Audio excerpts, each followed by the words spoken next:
नमस्कार दोस्तों, साहित्य समाधान के मंच से मैं डॉक्टर रीता गौड़ आपका हार्दिक स्वागत करती हूं, अभिनंदन करती हूं। दोस्तों, आज उत्तरकांड का ये 10वां सत्र है और अंतिम सत्र है।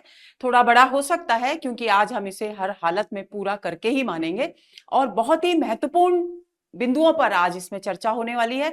तो बहुत ध्यान से सुने। मैं देख रही हूं कि पिछले वीडियो को आप लोगों ने ध्यान से सुना ही नहीं। दोस्तों, ये केवल एमपी-टेट वर्ग 1 के विद्यार्थियों के लिए नहीं है बल्कि नेट जेआरएफ के विद्यार्थियों के लिए भी है। तो गहराई से नेट जेआरएफ में जिस तरह के प्रश्न विषय वस्तु पर आधारित पूछे जाते हैं, उसको ध्यान में रखते हुए ही इसे इतने विस्तार से पढ़ाया जा रहा है। तो आप इस बात का विशेष ध्यान रखें और इसे उतनी ही गहराई से, उतना ही महत्व दें जितना आपने पिछले वीडियोस को दिया है। आप हमेशा ऐसा करते हैं कि जब वीडियो ज्यादा होने लगते हैं तो आप उसको देखना बंद कर देते हैं, लापरवाही बरतने लगते हैं और यही कारण है कि आपका स्कोर अच्छा नहीं होता। और फिर बाद में जब आपको जरूरत पड़ती है और चयनित अंशों पर मैं बात करती हूं तो आप शिकायत करते हैं कि आपने इसमें से बीच से कई सारे अंश उड़ा दिए, तो जो बच्चे देखना चाहते हैं वो कैसे समझेंगे। तो इस तरह की बात को ध्यान में रखें, लापरवाही बिल्कुल ना करें और ध्यान से हर एक उत्तरकांड के वीडियो को देखना आपके लिए बहुत जरूरी है यदि आप सचमुच साहित्य के विद्यार्थी हैं तो चलिए शुरू करते हैं आज का सत्र। आज के सत्र की शुरुआत दोस्तों होने वाली है काकभूषुंडी द्वारा ज्ञान और भक्ति में अंतर का प्रतिपादन। हम एक बार फिर दोहरा देती हूं कि ये जो प्रसंग जितने भी वर्णित किए जा रहे हैं, ये तुलसीदास जी संत समाज को संबोधित कर रहे हैं। उसके अंतर्गत शिव जी पार्वती जी को संबोधित करके समझा रहे हैं, उसके अंतर्गत काकभूषुंडी गरुड़ जी को संबोधित करके समझा रहे हैं। तो आप इस बात को ध्यान में रखेंगे। तो पहला जो बिंदु जिस पर हम चर्चा करने वाले हैं वो है काकभूषुंडी द्वारा ज्ञान और भक्ति में अंतर का प्रतिपादन। क्योंकि गरुड़ जी जब सारी बात हो जाती है, सारे प्रसंग, सारी राम कथा को सुन लेते हैं गरुड़ जी और उनके सारे मोह दूर हो जाते हैं, तब वे काकभूषुंडी जी से निवेदन करते हैं कि वे ज्ञान और भक्ति के अंतर को स्पष्ट करें ताकि जो छोटा मोटा और संदेह उनके मन में रह गया है वो भी दूर हो जाए। तो चलिए शुरू करते हैं। जे असे भक्त जाने परिहरहि, केवल ज्ञान हेतु श्रम करहि, ते जड़ ना काम धेनु त्यागी, खोजत आकु फिरहि पय लागी। तुलसीदास जी कहते हैं, यानी काकभूषुंडी जी गरुड़ जी से कहते हैं कि जे अस भगति, अस यानी ऐसी, जो ऐसी भक्ति, कैसी भक्ति? श्री राम की भक्ति जो सभी को देने वाली है, समस्त आनंद को देने वाली है, संसार के सारे कष्टों को नष्ट करने वाली है। ऐसी भक्ति को जानकर, इसकी महिमा को भी जानते हुए परिहरहि, इसका त्याग कर देते हैं।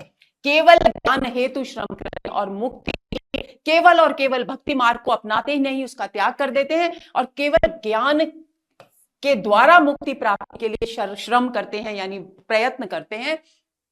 उनका ये कार्य बिल्कुल वैसा ही है जैसे कोई व्यक्ति घर की कामधेनु को त्याग कर दूध के लिए, पाए दूध प्राप्त करने के लिए आक के वृक्ष को ढूंढता फिरे, मंदार के वृक्ष को ढूंढता फिरे, उसी प्रकार का ये प्रयत्न है। तो इसमें कौन सा अलंकार हो गया? इसमें हो गया दृष्टांत, बिंब प्रतिबिंब भाव है।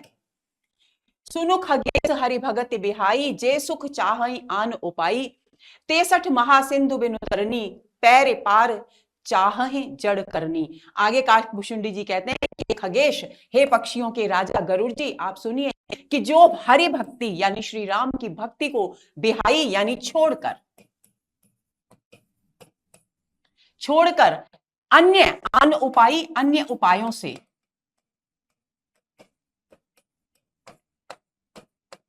सुख प्राप्त करने का प्रयत्न करते हैं, वे दुष्ट व्यक्ति, वे दुष्ट व्यक्ति वास्तव में किस प्रकार का प्रयत्न करते हैं?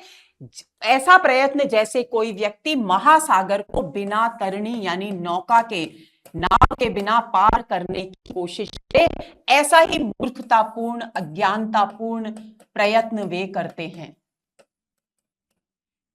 यहां भी दृष्टांत है।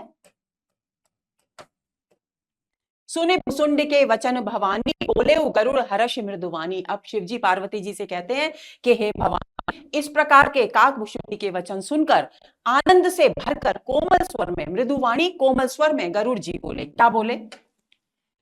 तब प्रसाद प्रभु उर माही भ्रम नाही। कि हे प्रभु, हे स्वामी, किसको कह रहे हैं गरुड़ जी? काकभुशुंडी को कह रहे हैं कि हे स्वामी, आपके प्रसाद यानी आपकी कृपा से मेरे उर यानी मेरे हृदय में जो भी संशय था, जो भी दुख था, जो भी मोह था, जो भी भ्रम था, अब वो सब समाप्त हो गया है। अब वो सब बिल्कुल भी नहीं शेष रहा। सुने पुनीत राम गुण ग्रामा, और मैंने आपके मुख से राम के गुणों का ग्रामा यानी समूह, राम के गुणों का समूह यानी राम की कथा को, पवित्र कैसी कथा, पुनीत यानी पवित्र कथा को सुन लिया है। तुम्हारी कृपा लहेउ विश्रामा, और आपकी कृपा से मेरे मानसिक जो क्लेश उत्पन्न हो रहा था, जो मानसिक संताप हो रहा था, जो मानसिक पीड़ा थी भ्रम के कारण, वो विश्राम यानी शांत हो गया है, यानी मुझे मानसिक शांति प्राप्त हो गई है। एक बात प्रभु पूछूं तो ही कहूं, बुझाए कृपा निधि मोही। हे कृपा के सागर, एक और बात मैं पूछना चाहता हूं आपसे। आप तो कृपा के सागर हैं, आप मुझे निश्चित रूप से बता पाएंगे, कहां ही संत मुनि वेद पुराना, नहीं कछु दुर्लभ ज्ञान समाना। आगे वे क्या पूछते हैं, क्या प्रश्न कर रहे हैं गरुड़ जी? कि संत मुनि वेद और पुराण सभी कहते हैं कि ज्ञान के समान दुर्लभ इस संसार में कुछ भी नहीं है, यानी ज्ञान के मार्ग को सभी दुर्लभ और कठिनता से प्राप्त करने योग्य मानते हैं। सोई मुनि तुम सन कहे गुसाई, नहीं आदरे हु भगति की नाही। वो ही ज्ञान का मार्ग ऋषि ने आपसे कहना चाहा, आपसे कहा था, लेकिन आपने क्या किया? भक्ति के सामने उससे आदर नहीं दिया, सम्मान नहीं दिया, यानी उसको महत्व दिया ही नहीं। ज्ञान ही भगत ही अंतर केता, तो आपने ऐसा क्यों किया कि ज्ञान मार्ग की शिक्षा आपको मिल रही थी, ज्ञान मिल रहा था आपको लोमश ऋषि के द्वारा, लेकिन आपने बार बार उन्हें टोका और सगुण भक्ति के मार्ग का प्रतिपादन करने के लिए कहा, यानी आपने ज्ञान मार्ग की तुलना में भक्ति मार्ग को अधिक श्रेयस्कर समझा और भक्ति को जानने की जिज्ञासा व्यक्त की। तो क्या कारण था आपका कि आपने ऐसा किया? ज्ञान और भक्ति में क्या अंतर है केता, यानी कितना अंतर है? सकल कहूं प्रभु कृपा निकेता, हे कृपा के सागर प्रभु अर्थात काकभुशुंडी जी, आप ये सारा का सारा वृत्तांत, सारा का सारा अंतर मुझे अच्छी तरह समझाकर कहिए। अब आता है दोस्तों बहुत ही प्रसिद्ध, पिछली परीक्षाओं में एक प्रश्न ये भी आया है कि ज्ञानदीप प्रसंग रामचरितमानस के किस कांड का प्रसंग है? तो आपको ध्यान रखना है उत्तर कांड का प्रसंग है, और ज्ञानदीप प्रसंग में काकभुशुंडी जी गरुड़ जी को समझाते हैं। सुने उरगारे बचन सादर बोले काग सुजाना। अब जब ये प्रश्न गरुड़ जी ने किया तो उरगारी यानी उरग मतलब सांप के अरि यानी शत्रु के ये सुंदर वचन सुनकर, विनयपूर्ण वचन सुनकर काकभुशुंडी अत्यंत सुखी हुए, अत्यंत आनंद का उन्होंने अनुभव किया, और वे बुद्धिमान काकभुशुंडी जी सादर सम्मान पूर्वक उनसे बोले, भगत ही ज्ञान ही नहीं कछु भेदा, उभय हरहि भव संभव खेदा। ये पंक्ति बहुत महत्वपूर्ण है उत्तरकांड की। इस पर प्रश्न पूछा जाता है कि ये रामचरितमानस के किस कांड की पंक्ति है, तो इसे कंठस्थ कर लेंगे। कहते हैं काकभुशुंडी जी कि भक्ति ही ज्ञान ही नहीं कछु भेदा, भक्ति में और ज्ञान में कोई अंतर नहीं है। क्यों नहीं है? क्योंकि उभय, उभय का मतलब दोनों, दोनों से यानी संसार से उत्पन्न, संभव उत्पन्न होने वाले खेद यानी दुख, कष्ट, कष्टों को हरने वाली हैं।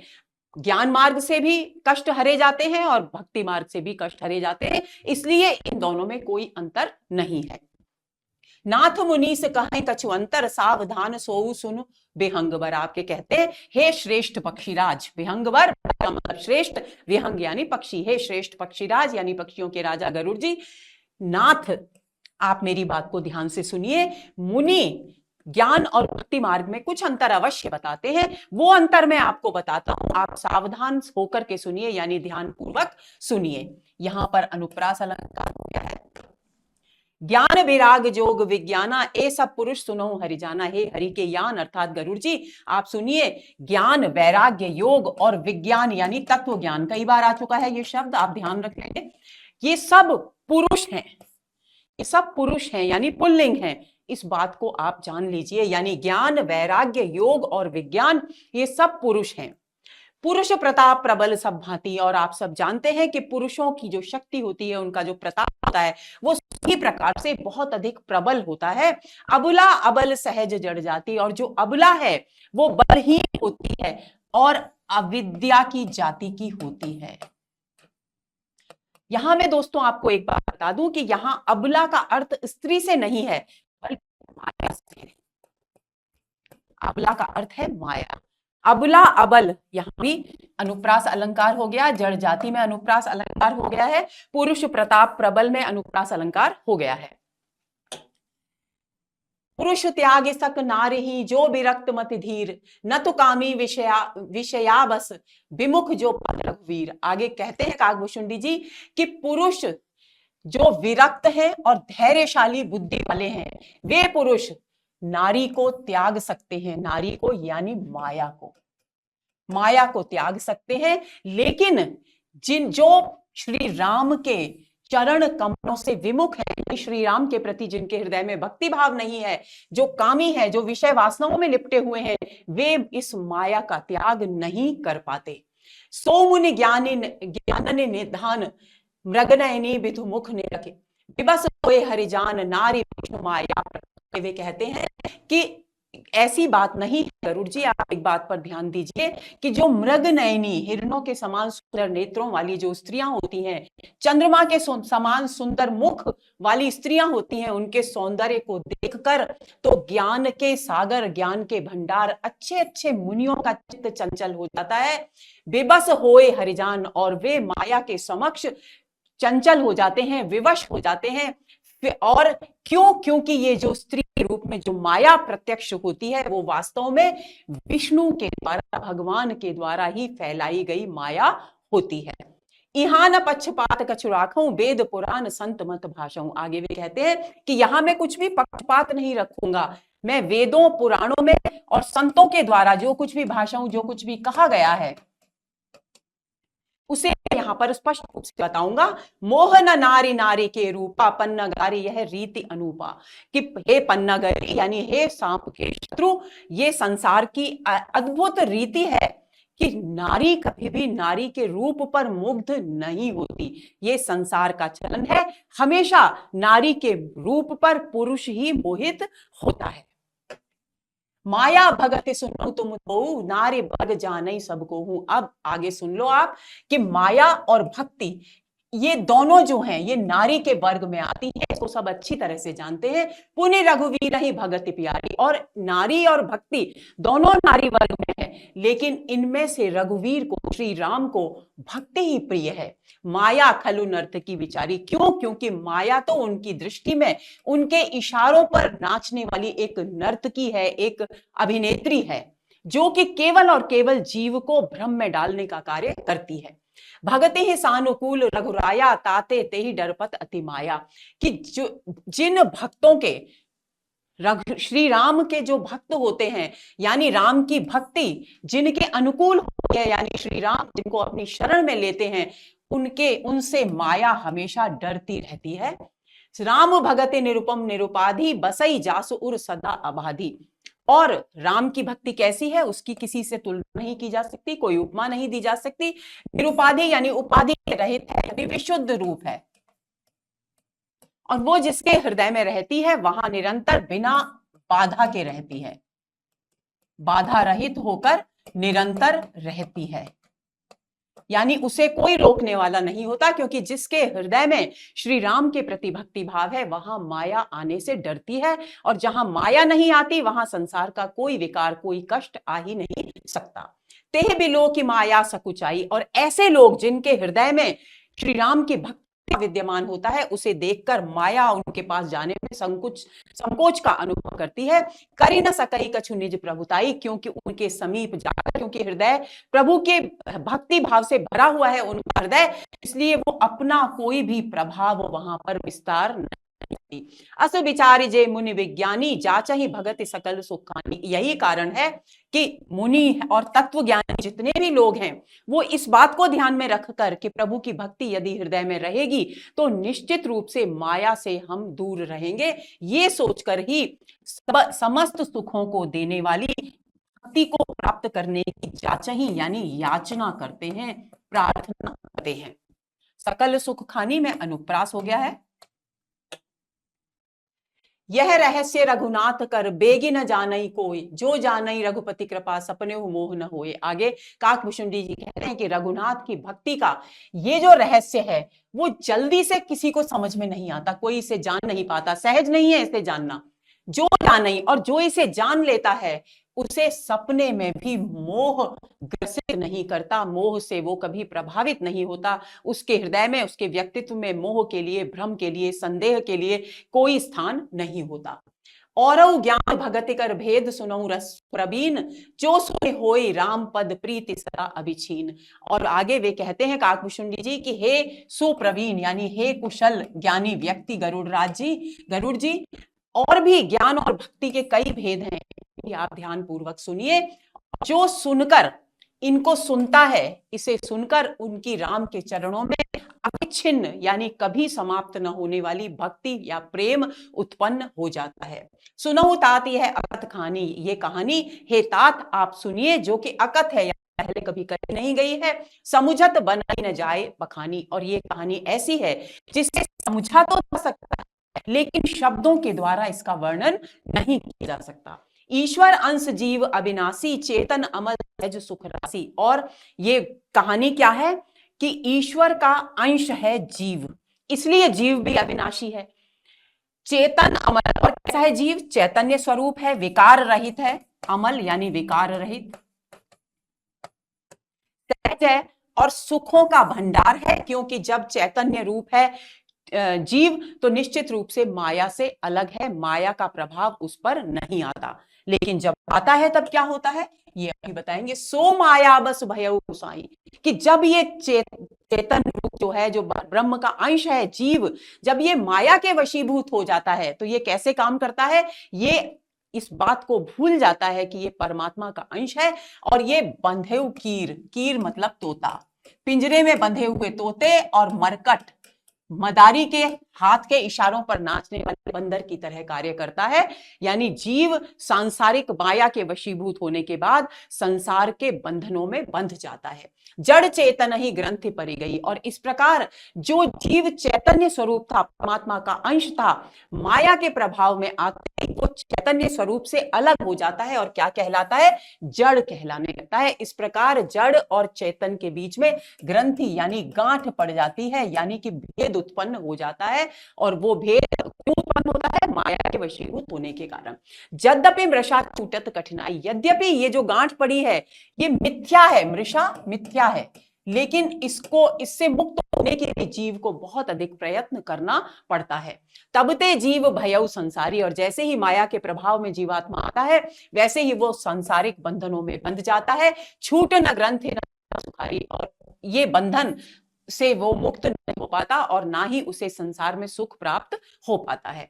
श्रुति पुराण बहु कहे उपाय, छूट न अधिक अधिक अरुझाई। यद्यपि काकभूषुंडी कहते हैं कि श्रुति में यानी वेदों में, पुराणों में अनेक उपाय बताए गए हैं माया के इस बंधन को, इस गांठ को खोलने के लिए, लेकिन जितना प्रयत्न करते हैं उससे अधिक ये उलझता जाता, अरुझाई उलझता जाता है। यानी संसार के बंधनों को जीव जितना सुलझाने का प्रयत्न करता है उनके बंधन में उतना ही उलझता जाता है। जीव हृदय तम मोह विशेषी, और इसका परिणाम क्या होता है कि जीव का जो हृदय है वो मोह के विशेष अंधकार में यानी अत्यधिक प्रभाव में, मोह के अंधकार में डूब जाता है। यानी हृदय में सर्वत्र मोह का अंधकार व्याप्त हो जाता है। ग्रंथि छूट के में परई न देखी, और उस मोह के अंधकार के कारण जो ग्रंथि पड़ गई है जड़ चेतन के बीच में, वो ग्रंथि उसे दिखाई ही नहीं देती। कैसे? जैसे अंधेरे में कोई वस्तु हमें दिखाई नहीं देती, उसी तरह से जीव के हृदय में जब मोह का अंधकार छा जाता है, मोह रूपी अंधेरा छा जाता है, तो ग्रंथि उसे दिखाई नहीं देती, और जब दिखाई ही नहीं देती तो उस ग्रंथि से छूटने का उपाय भला जीवात्मा कैसे करे? अस संयोग ईस जब करें, और ये ग्रंथि कब दिखाई देती है? जब ऐसा संयोग स्वयं ईश्वर अपनी कृपा करके भक्त के ऊपर जब करते हैं तभी ये ग्रंथि दिखाई पड़ती है। तबहु कदाचित निरुअरई। और संभवतः ईश्वर की कृपा से जब ये ग्रंथि दिखाई देने लगती है तभी ये संभव, इसको निरुअरई यानी सुलझाना संभव हो पाता है। आगे चलते हैं। सात्विक श्रद्धा धेनु सुहाई सांग रूपक अलंकार है। अब इस पूरी आगे की पंक्तियों में बहुत ध्यान से समझने का प्रयत्न करेंगे। सात्विक श्रद्धा धेनु सुहाई, जो सात्विक सत्व गुण से युक्त जो श्रद्धा का भाव है, ईश्वर के प्रति श्रद्धा का भाव, वो एक सुंदर धेनु यानी गाय है। यानी सात्विक श्रद्धा रूपी गाय जो हरि कृपा आई, जो हरि की कृपा से किसी व्यक्ति के, किसी जीवात्मा के हृदय में बस जाती है, सात्विक श्रद्धा रूपी गाय। जप तप व्रत जम नियम अपारा, जे श्रुति कह शुभ धर्म आचारा। और श्रुतियों में, वेदों में जिस शुभ आचरण की चर्चा की गई है, कौन कौन से शुभ आचरण? जप तप व्रत यम नियम, इन असीमित असंख्य जिन अच्छे आचरणों की चर्चा की गई है, इन आचरण रूपी हरे घास को जब ये सात्विक श्रद्धा रूपी बुद्धि चरती है तब क्या होता है? तब चरती है, तब उसे भाव रूपी बच्च यानी बछड़ा, शिशु प्राप्त होता है और वात्सल्य का भाव उमड़ आने के कारण वो दूध देने के लिए तत्पर हो जाती है। पाए पहनाई दूध देने के लिए तत्पर हो जाती है। नोई निवृत्ति पात्र विश्वासा, निर्मल मन अहीर निजदासा। आगे कवि कहते हैं कि फिर क्या करता है? जैसे देखिए, गाय का जब दूध दुहा जाता है, उसे हरी हरी घास का चारा खिलाया जाता है, पूरा का पूरा रूपक कवि ने यहां बांधा है। और उसके जो पिछले पैर हैं उनको एक रस्सी से बांधा जाता है ताकि वो दूध निकालने में, दूध दुहने में किसी तरह की कोई रुकावट या बाधा उत्पन्न ना करे, और उस रस्सी को कहते हैं नोई। और फिर एक पात्र लेकर उसमें दूध को दुहा जाता है। तो कवि कहते हैं कि निवृत्ति की रस्सी बनाकर, जिससे कि गाय के, धेनु के पिछले पैरों को बांधा जा सके, विश्वास के पात्र में उस दूध को जीवात्मा का मन रूपी अहीर, जो कि राम का भक्त है और पवित्र है, निर्मल है, वो उसको विश्वास के पात्र में दुहता है दूध को।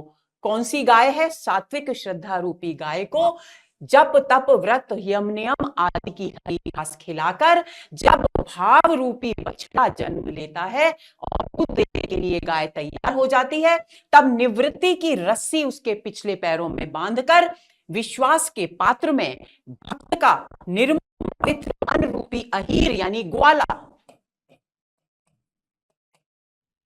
उस विश्वास के पात्र में दूध को दुहता है। परम धर्ममय पहे दुहि भाई। और कौन सा दूध है ये? परम धर्ममय दूध है, यानी धर्म रूपी दूध को दुहता है। अवटय अनंत अकाम बिहाई। और फिर क्या करता है? निष्काम यानी कामना रहित हो कि निष्कामता की अग्नि, अनल आग पर उसे औटाता है। अवटय औटाता है यानी गर्म करता है। क्यों दूध को औटाते हैं, गर्म करते हैं? ताकि हम बाद में उसे ठंडा करके जमा सके, जामन दे करके, दही का अंश डाल करके, और उसके बाद उसमें से मक्खन निकाल सकें। वो पूरा का पूरा रूपक कवि ने यहाँ प्रस्तुत किया है। तोष मरुत तब छवा जुड़ावे। और जब दूध गर्म हो जाता है तब उसे गर्म होने के बाद संतोष और क्षमा की पवन से उसको ठंडा करता है, और उसके बाद धृतिसम जावन देई जमावे, और धैर्य के का जामन उस दूध का दही जमाता है। मुदिता मथै विचार मथानी, तम दम आधार रज सत्य सुवानी। अब आप सभी लोग जानते होंगे कि जब भी बहुत अधिक मात्रा में दूध को मथानी से दुहा जाता है तो उसको एक ऐसे स्थान पर रखा जाता है जहां की मटकी बिल्कुल स्थिर रहे और मथानी को आसानी से घुमाया जा सके, और उसको घुमाने के लिए रस्सियों का प्रयोग किया जाता है। तो वो रूपक यहां प्रस्तुत कर रहे हैं। कवि कहते हैं कि मुदिता यानी प्रसन्नता, आनंद, आनंद की मटकी है। आनंद की मटकी में विचार की मथानी से उस दूध को दुहता है ग्वाला। दम आधार, और कहां मटकी को रखता है? इंद्रिय दमन के आधार पर, जिससे कि वो बिल्कुल हिले डुले नहीं, और सत्य और सुंदर वचनों की रज्जु यानी रस्सी से उस मथानी को चलाता है। तब मथि काढ़ी लेई नवनीता, और तब वो उस श्रद्धा रूपी धेनु, जो सात्विक श्रद्धा रूपी धेनु है, उसके दूध को तब वो मथ करके उससे नवनीता यानी मक्खन निकाल लेता है, काढ़ लेता है, निकाल लेता है। विमल विराग सुभग सुपुनीता, और ये कैसा है मक्खन? ये विमल है यानी विकार रहित है, राग आसक्ति से रहित है, सुभग यानी अच्छा स्वादिष्ट है, और पवित्र है। जोग अगिनि कर प्रगट तब कर्म शुभाशुभ लाए, बुद्धि से रावे अमल जरि जाए। आगे कवि कहते हैं कि तब उसके बाद साधक जो व्यक्ति है, जो अहीर है, जो ग्वाला है, वो क्या करता है? योग की अग्नि प्रकट करता है। योग की अग्नि प्रकट करके अपने शुभ और अशुभ कर्मों की आग जलाता है, अग्नि प्रकट करता है। योग की अग्नि में शुभ और अशुभ का जो ईंधन, आग नहीं होगा यहाँ पे, ईंधन, लकड़ियां जला, आग तो जली गई है, ईंधन लगाता है, क्योंकि बिना लकड़ियों के आग लगातार कैसे जलेगी?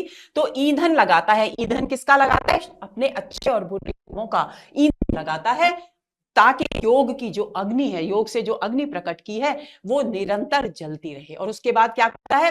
बुद्धि सिरावे ज्ञान घृत, ममता मल मर जाए। तब उसको उबालता है, उस अग्नि में उबालता है, और उसके बाद उसे बुद्धि से सिराता है यानी ठंडा करता है, और फिर उसमें उस ज्ञान रूपी घी निकालता है, और क्या जला देता है उसमें से? ममता यानी आसक्ति रूपी जितने भी विकार हैं, आसक्ति रूपी विकार, इनको जला देता है।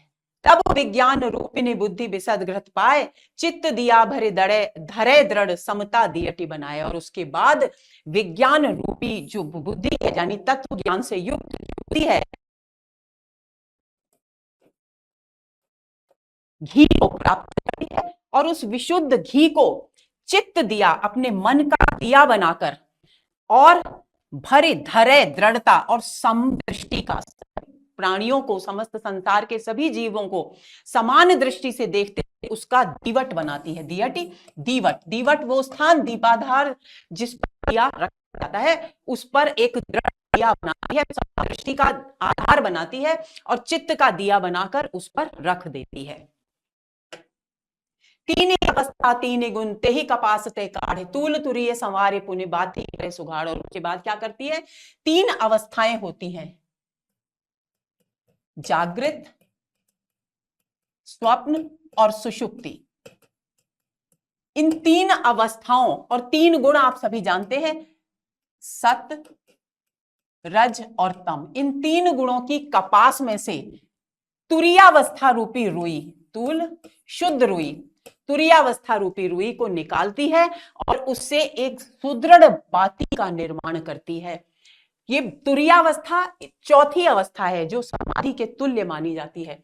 यही विधि लेस है दीप तेज राशि विज्ञानमय, जात ही जासु समीप जरहि मदाधिक सलब सब।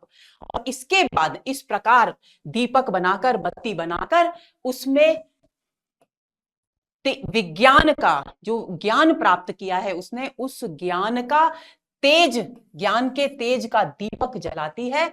और उस दीपक की रोशनी का प्रभाव क्या है? उस दीपक की रोशनी का प्रभाव यह है कि उसके समीप जाते ही मद, काम, क्रोध, मद, लोभ आदि जो विषय वासनाओं के शलभ यानी पतंगे हैं, वे उसी प्रकार जल जाते हैं जैसे कि दीपक के पास जाकर सचमुच में पतंगा जलकर नष्ट हो जाता है। सोहम अस्मि इति वृत्ति अखंडा, दीप शिखा सोई परम प्रचंडा। और इस दीपक के की जो लौ है, जो दीप शिखा है, वो कैसी है? अत्यधिक प्रचंड अग्नि वाली है। और वो दीप शिखा कैसी है? जो निरंतर जीव को ये संदेश देती है, ये ज्ञान, ये बोध कराती है कि सोहम अस्मि, वह मैं हूं। वह कौन है? ब्रह्म। यानी उसे अपने उस वास्तविक स्वरूप का एहसास हो जाता है, बोध हो जाता है कि वह चैतन्य स्वरूप है, और चैतन्य स्वरूप ब्रह्म का अंश है। ये बोध जो माया के कारण समाप्त हो गया था, आवरण में ढक गया था, अंधकार में, मोह के अंधकार में लुप्त हो गया था, वो उसे फिर से ज्ञात हो जाता है। आत्म अनुभव सुख सुप्रकाशा तब भव मूल भेद भ्रमनाशा। और इस प्रकार उसे आत्मानुभव होता है कि वास्तव में उसका वास्तविक अस्तित्व क्या है, उससे सुख वो उसके सामने प्रकाशित हो जाता है, यानी अभिव्यक्त हो जाता है। उससे वो जीवात्मा खुशी प्राप्त करता है, आनंद प्राप्त करता है। और इस प्रकार समस्त संसार के मूल कष्टों के मूल जो भेद और भ्रम है वो उसके नाशा यानी नष्ट हो जाते हैं। प्रबल अविद्या कर परिवारा मोह आदितम मिटई अपारा। और इस प्रकार जो प्रबल अविद्या का परिवार उसके हृदय में अपनी जड़ें जमाकर बैठा था, मोह आदि का अंधकार जो उसके हृदय में व्याप्त था, वो सब कुछ उस दीप शिखा की प्रचंड तेज से, लौ से समाप्त हो जाता है, मिट जाता है। तब सोई बुद्धि पाई उजियारा, तब बुद्धि का प्रकाश पाकर के उर ग्रह बैठे ग्रंथि नियोरा आरा। तब वो हृदय रूपी घर में, रूपक अलंकार है, वैसे सांग रूपक चल रहा है सब में, पूरे अंश में सांग रूपक है। तब वह हृदय रूपी घर में बैठकर उस भेद की ग्रंथि को सुलझाती है। ज्ञान और बुद्धि जो है वो उसे सुलझाती है। छोरन ग्रंथि पाव जो सोई, तब यह जीव कृतारथ हुई। और जब यह ग्रंथि सुलझ जाती है, यानी जीवात्मा को ये एहसास हो जाता है, ये प्रतीति हो जाती है, ये विश्वास हो जाता है कि वह स्वयं चैतन्य स्वरूप ब्रह्म का अंश है, ग्रंथि छूट जाती है, सुलझ जाती है। और जब ये सुलझ जाती है, जिस जीव की सुलझ जाती है, वह जीव कृतार्थ हो जाता है, यानी धन्य हो जाता है, क्योंकि उसे अपने वास्तविक स्वरूप का ज्ञान हो जाता है। छोरत ग्रंथि जानि खगराया, विघ्न अनेक करई तब माया। आगे कहते हैं काकभुंडी जी की, हे खाओं के राजा यानी पक्षीराज गरुड़, जब ये ग्रंथि, इस ग्रंथि को, इस भेद को समाप्त सुलझाने का प्रयत्न करती है बुद्धि, तब माया अपने अलग अलग रूपों से इस मार्ग में अनेक प्रकार की बाधाएं उत्पन्न करती है। रिद्धि सिद्धि प्रेरई बहु भाई, तो रिद्धि सिद्धि को बुला लेती है और उनकी प्रेरणा से उस शुद्ध बुद्धि को लोभ के आकर्षण में फंसाना चाहती है, उसे तरह तरह के लोभ दिखाती है ताकि उसमें वापस से आसक्तियां उत्पन्न हो जाएं और वो अपने वास्तविक स्वरूप को न जान पाए। कलबल छल कर जाहे समीपा, अंचल बात बुझावहि दीपा। और वो क्या करती है कि अपने बल से, अपने सौंदर्य से, कपट से उनके समीप जाती है, उस बुद्धि के समीप, और अपने आंचल की हवा से ज्ञान के दीपक को बुझाने का प्रयत्न करती है, बुझा देती है। होई बुद्धि तो परम सुखी। लेकिन ऐसे समय में जबकि माया अपने प्रसार से उस ज्ञान दीप को बुझाने का प्रयत्न करती है, यदि बुद्धि वास्तव में विशुद्ध है, सयानी है, तो तिन तन चितव न अनहित जानी। तो वह ये एहसास उसके हृदय में हमेशा बना रहता है कि माया की ओर देखने से उसका अपकार होगा, उसका बुरा होगा, इसलिए वो उनकी तरफ चितव देखती नहीं है, यानी उनसे प्रभावित नहीं होती। जो तहि विघ्न बुद्धि नहीं बाधी, तो बहोर सुर करहि उपाधि। और जब ये विघ्न बुद्धि जो है ये काम नहीं कर पाती, बाधा उत्पन्न नहीं कर पाती ज्ञान प्राप्ति में, तो फिर जो अलग अलग प्रकार के जो देवता हैं वो उनके मार्ग में रुकावट उत्पन्न करते हैं। इंद्रिय द्वार झरेक झरोखा नाना। कौन से देवता? कि शरीर में अनेक इंद्रियों के द्वार हैं और उन इंद्रियों में अनेक झरोखे हैं जहां से विषय वासनाओं की पवन अंदर प्रवेश कर उसे अपने पथ से विचलित कर सकती है। और वहां पर भिन्न भिन्न प्रकार के अलग अलग देवता अपने स्थान पर विराजमान है। आवत देखा विषय बयारी। और जैसे ही वे देखते हैं कि विषय वासनाओं की पवन अंदर आना चाहती है, तो वे बलपूर्वक द्वार को खोल देते हैं, कपाट को खोल देते हैं, ताकि विषय वासनाएं आकर जीव को प्रभावित कर लें। जब सो प्रभंजन उर ग्रह जाई। और जब यह प्रबल वायु, प्रभंजन तूफानी हवा,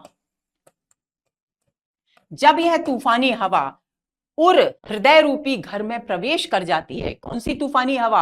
विषय वासनाओं की तूफानी हवा जब प्रवेश कर जाती है, तब ही दीप विज्ञान बुझाई। तो तब वो विज्ञान का, तत्व ज्ञान का, जो विशुद्ध ज्ञान का जो दीप था वो बुझ जाता है। ग्रंथि न छूट मिटासो प्रकाशा, बुद्धि विकल भई विषय बतासा। और जब ग्रंथि छूटती नहीं है, ग्रंथि न छूटी, जब सुलझती नहीं है गांठ, तो क्या होता है कि जो प्रकाश हुआ था वो मिट जाता है, ज्ञान का प्रकाश मिट जाता है, बुद्धि व्याकुल हो जाती है और विषय वासनाओं की वायु वहां पर बहने लगती है, यानी वापस से आसक्ति और मोह का अंधकार यानी माया का प्रभाव हृदय पर जमने लगता है। इंद्रिन सुरन न ज्ञान सुहाई, आगे काकभूषुंडी जी कहते हैं कि इंद्रियों को और इंद्रियों के जो देवता हैं उनको ज्ञान प्रिय नहीं लगता, अच्छा नहीं लगता। विषय भोग पर प्रीति सदाई, और उन्हें क्या अच्छा लगता है, वे हमेशा विषय वासनाओं के भोग के प्रति आकर्षित रहते हैं, उन्हीं में वे रहना पसंद करते हैं। विषय समीर बुद्धि कृत भूरी, इसलिए विषय वासनाओं रूपी जो पवन है वो बुद्धि को भूरी यानी भ्रमित करती है।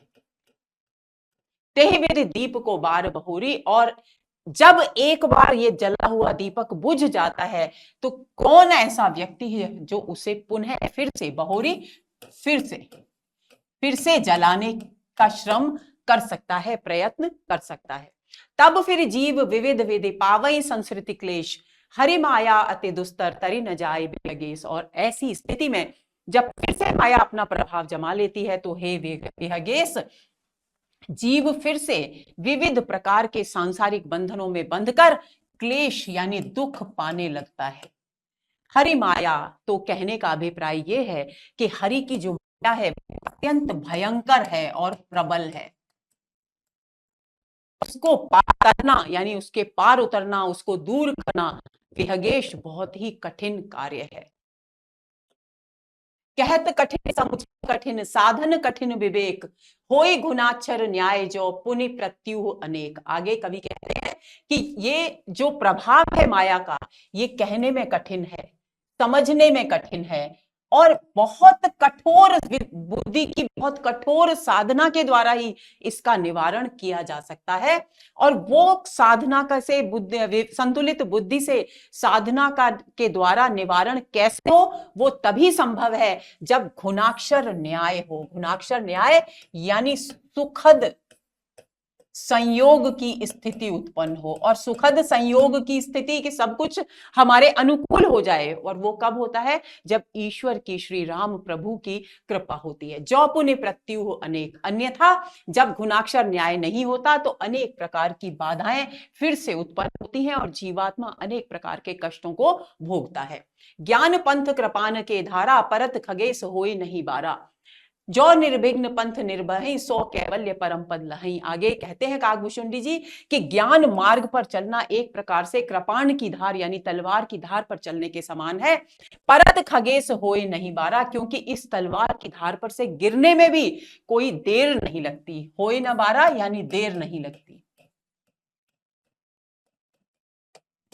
जो निर्विघ्न पंथ, जो इस पथ पर यानी तलवार की धार के समान जो ज्ञान का मार्ग है, जो इस पर बिना बाधाओं के निरंतर आगे बढ़ता जाता है, वही व्यक्ति कैवल्य यानी मुक्ति को प्राप्त कर पाता है, मुक्ति के स्थान को प्राप्त कर पाता है। अति दुर्लभ कैवल्य परम पद, और ये जो कैवल्य का पद है यानी मुक्ति का जो पद है वो अत्यंत दुर्लभ है। इसे किस पुराणों में, शास्त्रों में और आगम में ये बात कही गई है, और संतों ने भी इस बात को कहा है।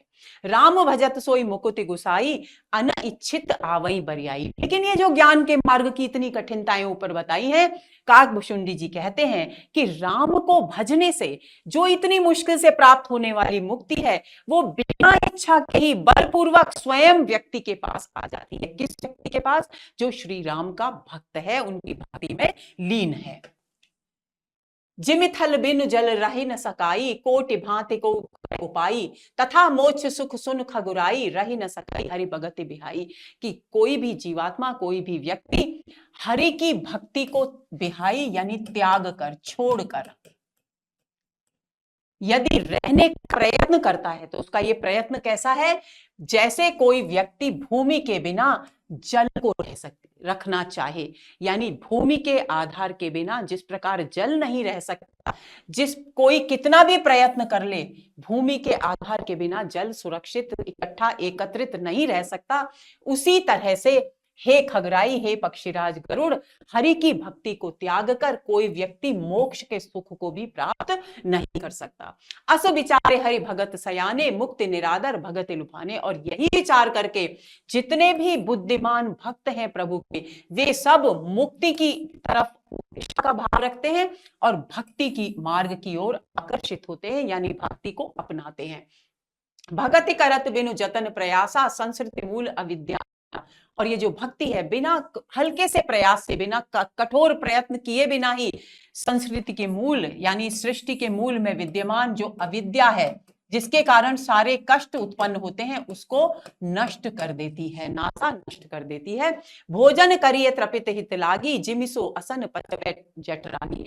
कितनी सहजता से नष्ट कर देती है ये भक्ति, श्री राम के प्रति भक्ति इतनी सहजता से, जैसे हम तृप्ति करके तृप्त होकर भोजन भरपेट भोजन करते हैं, लेकिन हम उसको पचाने के लिए अपनी तरफ से कोई प्रयत्न नहीं करते, बल्कि हमारे जठराग्नि जो है वो उसे उस असन यानी भोजन को आसानी से पचा देती है। उसी तरह से राम की भक्ति बिना प्रयासों के संस्कृति के यानी सृष्टि के जितने भी दुख हैं उनका मूल कारण अविद्या को नष्ट कर देती है।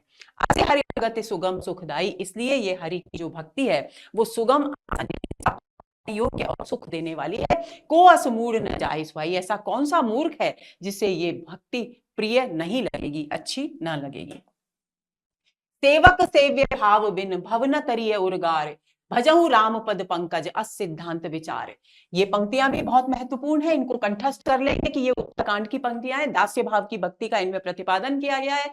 अब तुलसीदास जी कहते हैं कि सेवक और सेव्य के भाव के बिना कोई भी व्यक्ति हे उर्गारी, हे सर्पों के शत्रु यानी गरुड़ जी, संसार सागर से पार नहीं उतर सकता। यानी स्वयं को प्रभु का सेवक माने और प्रभु को सेव्य माने यानी अपना स्वामी माने, ऐसे भाव के बिना कोई भी इस संसार सागर से पार उतरने में सफल हो ही नहीं सकता। इसलिए भजहु राम पद पंकज, इसलिए इस सिद्धांत को ध्यान में रखते हुए हमें श्री राम के चरण रूपी कमलों को भजना चाहिए, उनकी वंदना करनी चाहिए।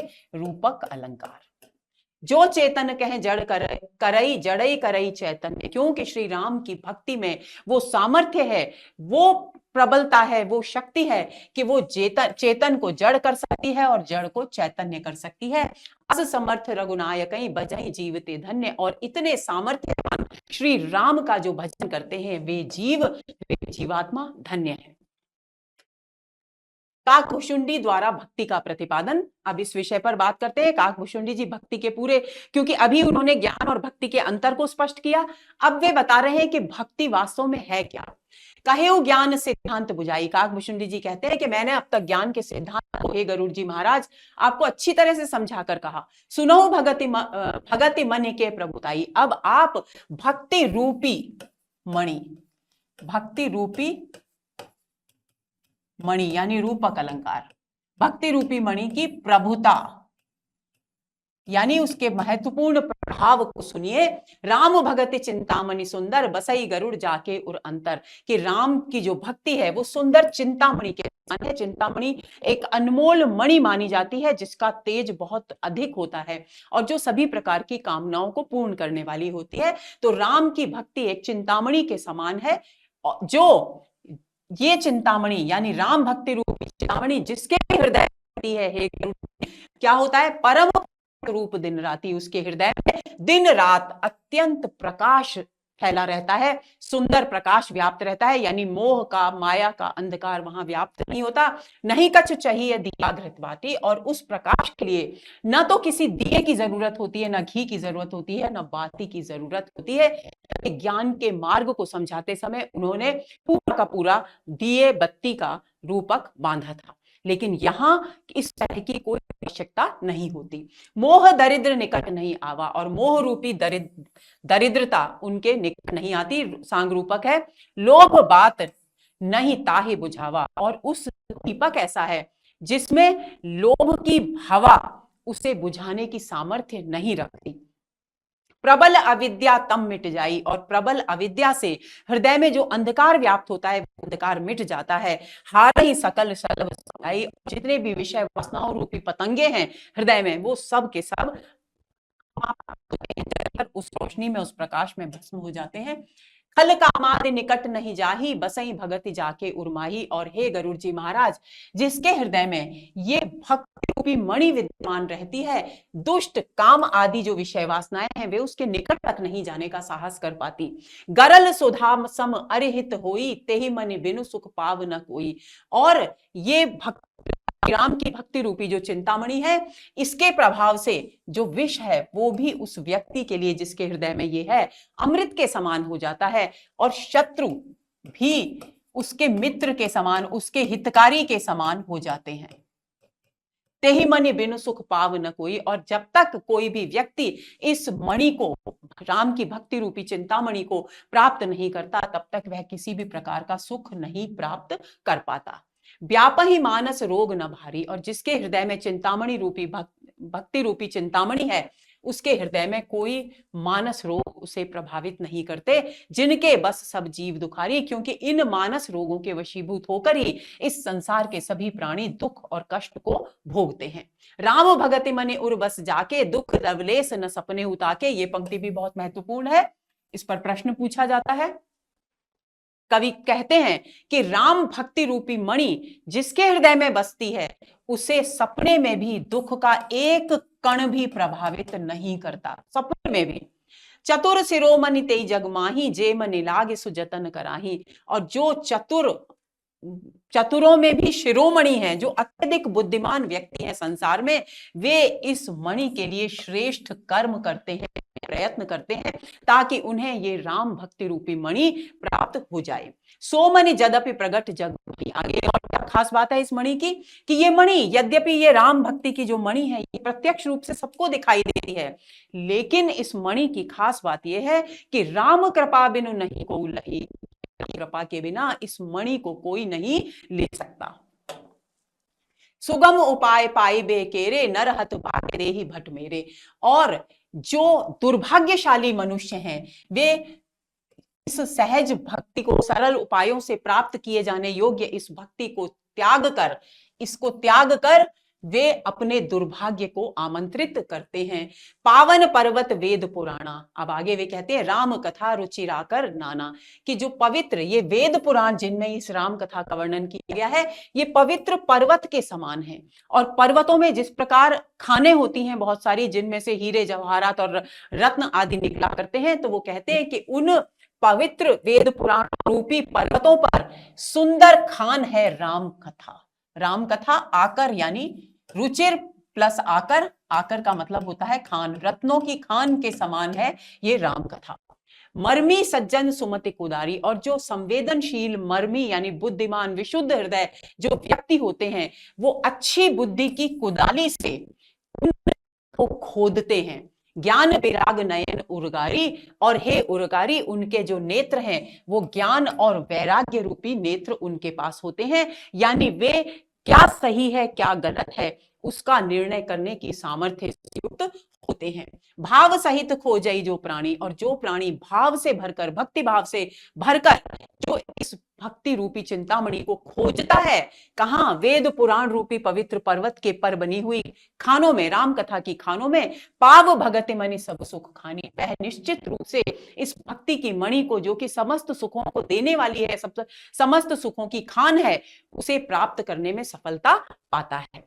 मोरे मन प्रभु अस विश्वासा, राम ते अधिक राम करदासा। काकभूषुंडी जी कहते हैं कि हे प्रभु, हे गरुड़ जी, मेरे मन में ये दृढ़ विश्वास है कि राम से भी अधिक प्रभावशाली राम के दास हैं।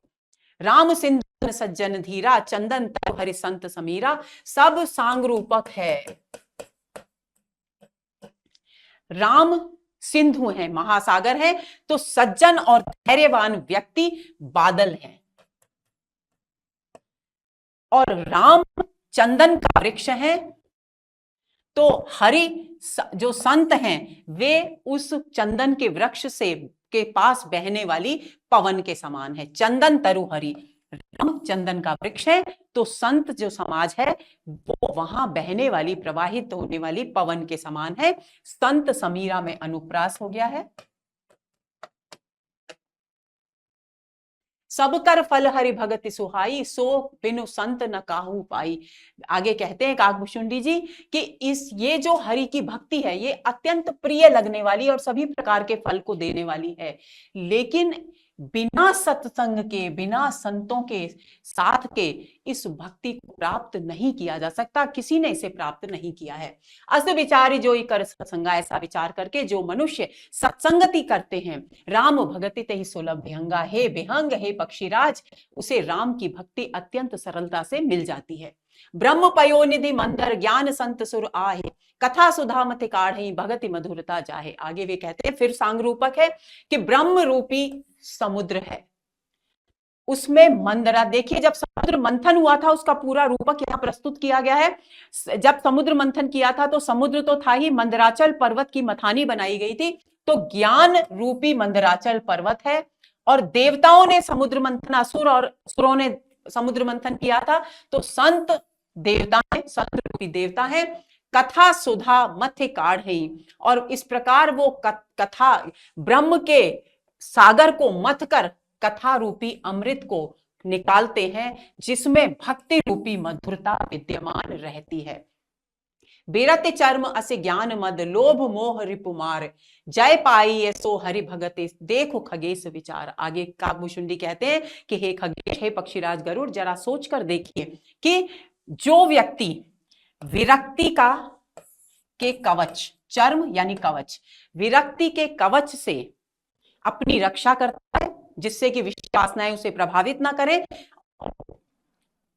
मद लोभ मोह रिप आदि जो शत्रु हैं, इनको असी ज्ञान रूपी तलवार से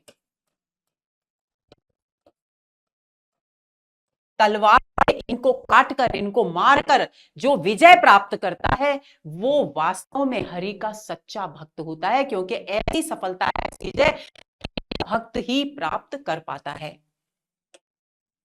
गरुड़ जी अब 7 प्रश्न पूछते हैं। इन पर भी प्रश्न पूछा जाता है कि गरुड़ जी ने कितने प्रश्न पूछे, तो आप उसे भी ध्यान में रखेंगे। एक कुछ प्रश्नों की बात हम पहले भी कर चुके हैं, ये अलग प्रश्न हैं, वो अलग प्रश्न थे, ये बात आप ध्यान में रखेंगे। मुनि सप्रेम बोले खगराऊ, जो कृपाल मोहि ऊपर भाऊ। फिर उसके बाद खगराऊ यानी पक्षीराज गरुड़ ने फिर से बोला कि यदि आप मेरे ऊपर भाव यानी भाव, कौन सा भाव? प्रेम भाव। यदि आप मेरे ऊपर प्रेम भाव रखते हैं तो मुझे अपना सेवक समझिए, और मेरे कुछ और प्रश्न हैं। कितने? 7 प्रश्न कहूं बखानी, मेरे कुछ 7 प्रश्न हैं, उनके भी जवाब दे दीजिए। अब कौन कौन से प्रश्न हैं, मैंने यहां संख्या भी लिख दी है। प्रथम ही कहूं नात मत धीरा, और सबसे पहले, हे स्वामी आप मेरा पहला प्रश्न सुनिए, सबते दुर्लभ कवन शरीरा। ये पहला प्रश्न है, यहां 1 नंबर डाल दिया गया है कि सबसे दुर्लभ शरीर इस सृष्टि में कौन सा है, ये पहला प्रश्न। बड़ दुख कवन, और सबसे बड़ा इस संसार में दुख कौन सा है, दूसरा प्रश्न।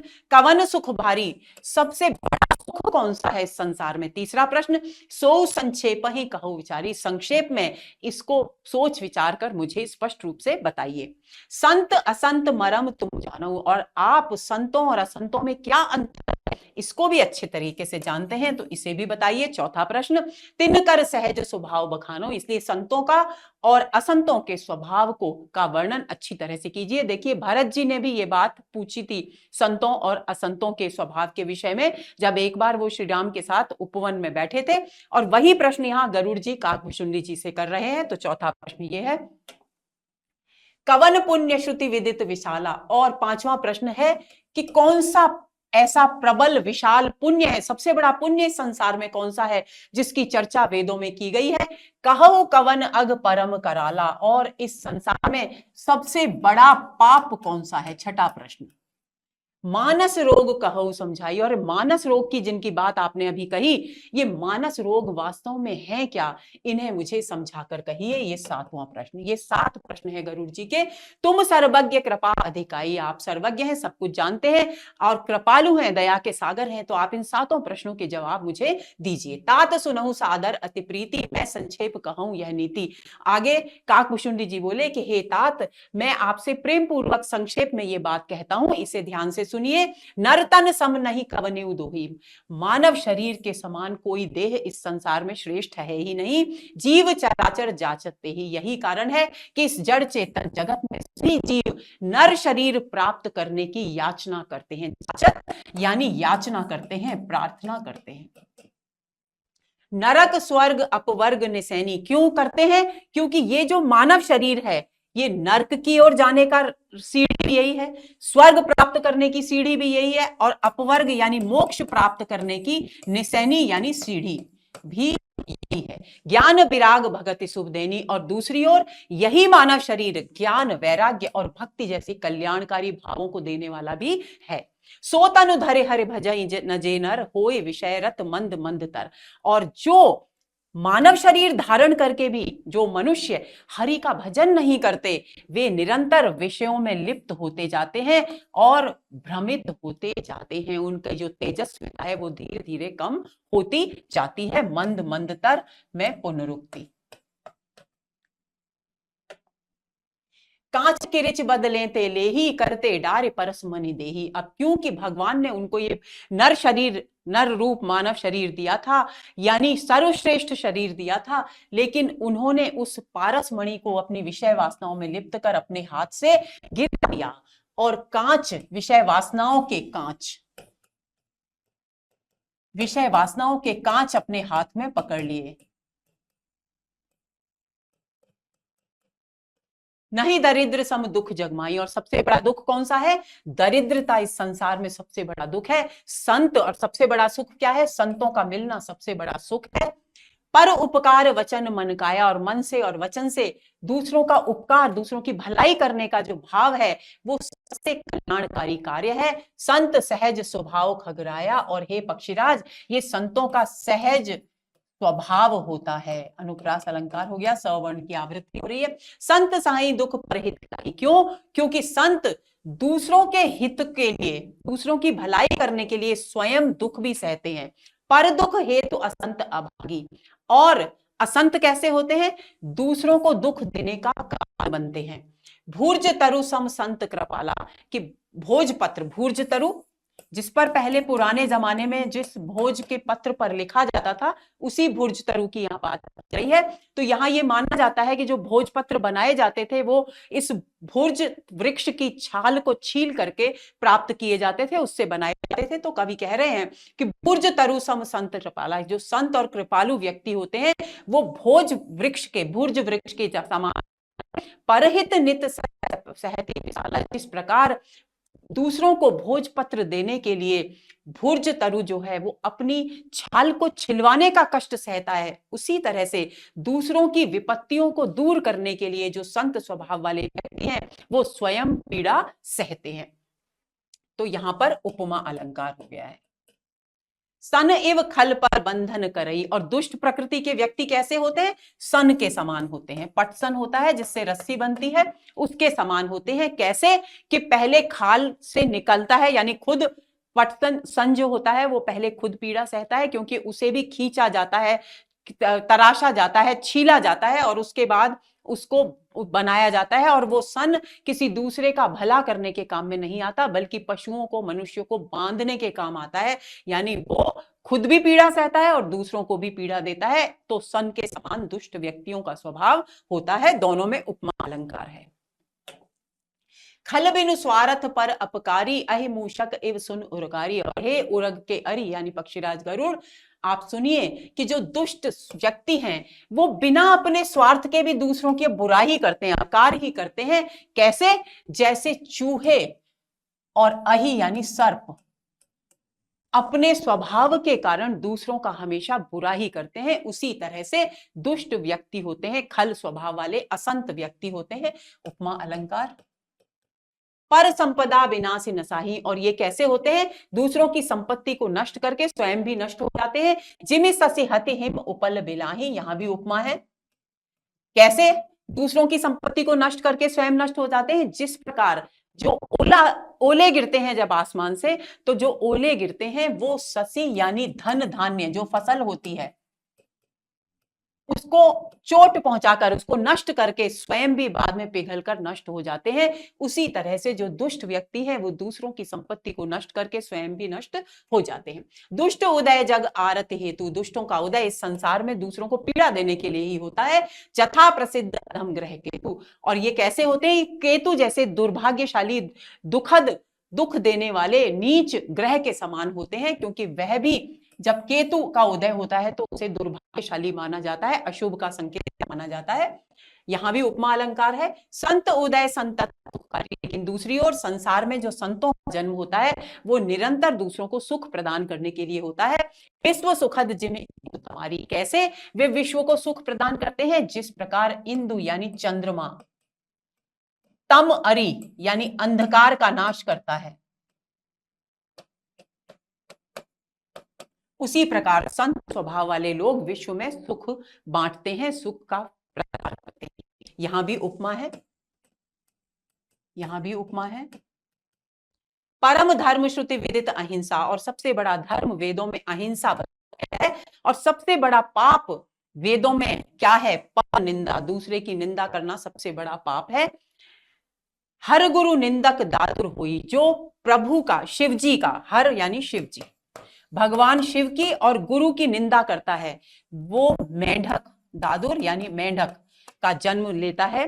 जन्म सहस्त्र पावतन सोई, और इसी शरीर में 1000 वर्ष तक, 1000 जन्मों तक वो इसी शरीर में रहता है जो दूसरों की निंदा करता है। और दूसरों में कौन? प्रमुख रूप से भगवान शिव और गुरु की निंदा करता है। द्विज निंदक बहु नरक भोग करे, जग जग जनमय बायस शरीर धर, और जो ब्राह्मणों की निंदा करता है वो अनेक नरकों में पीड़ाएं भोग कर उसके बाद संसार में बायस यानी कौवे के शरीर में जन्म लेता है। सुरति निंदक जे अभिमानी, रौरव नरक परहि ते प्राणी, और जो देवताओं की और वेदों की निंदा करते हैं वे अभिमानी मनुष्य 84 नरक माने गए हैं। उन 84 नरकों में जो भयंकर नरक है रौरव नरक, उसमें जाकर गिरते हैं और वहीं पर पीड़ा भोगते हैं। हो ही उल्लू संत निंदारत, और जो संत मनुष्यों की निंदा करते हैं वे उल्लू के रूप में जन्म लेते हैं। मोह निशा प्रिय ज्ञान भानुगत, और क्यों क्यों उनके हृदय में मोह की रात्रि का प्रसार हो जाता है और ज्ञान रूपी जो सूर्य है वो अस्त हो जाता है। ज्ञान रूपी सूर्य गत यानी अस्त हो जाता है। सबके निंदा जे जड़ करई, और जो मनुष्य सबकी निंदा करते हैं ते चमगादड़ होई अवतरई, वो चमगादड़ के रूप में जन्म लेते हैं। सुनऊ तात अब मानस रोगा, तात आप मानस रोग क्या है उनके विषय में सुनिए। जिनते दुख पावई सब लोगा, जिसके कारण सभी लोग इस संसार में कष्ट भोगते हैं। मोह सकल व्याधि कर मूला, ये जो मोह है ये संसार के सभी कष्टों का मूल है। तिनते पूरे हो जाए बहुशूला, और इनसे फिर इस मोह से सभी बीमारियां उत्पन्न होती हैं और इन बीमारियों से अनेक प्रकार की पीड़ाएं, अनेक प्रकार के कष्ट उत्पन्न होते हैं। शूला यानी कष्ट। काम बात कफ लोभ अपारा, क्रोध पित्त नित छाती जा रहा। देखिए हमारे शरीर में वात पित्त और कफ 3 चीजें होती हैं। जब इनका संतुलन बिगड़ता है तब मनुष्य का स्वास्थ्य खराब हो जाता है, उसे कोई ना कोई पीड़ा होती है। और अगर तीनों असंतुलित हो जाएं, वात पित्त और कफ तीनों असंतुलित हो जाएं, तो पहले भी एक सत्र में चर्चा हुई थी इस बात पर, उसे सन्निपात रोग हो जाता है, और सन्निपात एक असाध्य रोग माना जाता है। तो उसी बात को यहां फिर से ला रहे हैं तुलसीदास जी। वे कहते हैं काम रूपी वायु, लोभ रूपी कफ और क्रोध रूपी पित्त जिसके शरीर में असंतुलित होते हैं वे उस व्यक्ति की छाती को निरंतर जलाया करते हैं, हृदय को जलाया करते हैं। प्रीति करही जो तीनों भाई, और जब ये तीनों आपस में प्रेम कर लें यानी संगठित हो जाएं, यानी एक साथ संतुलित हो जाएं, एक साथ उत्पन्न हो जाएं, उपजई सन्निपात दुखदाई, तो वे व्यक्ति को सन्निपात के रोग का कष्ट प्रदान करते हैं जो कि एक रोग है। विषय मनोरथ दुर्गम नाना, और मन की लालसाओं से, इच्छाओं से, विषय वासनाओं से उत्पन्न अनेक प्रकार के रोग हैं जो जिनको प्राप्त करना, जिनको पार करना बहुत मुश्किल है। ते सब सूल नाम को जाना, और वे सब कष्टदायक हैं और उनके इतने भेद हैं, इतने नाम हैं कि मैं कहां तक उनका वर्णन करूं।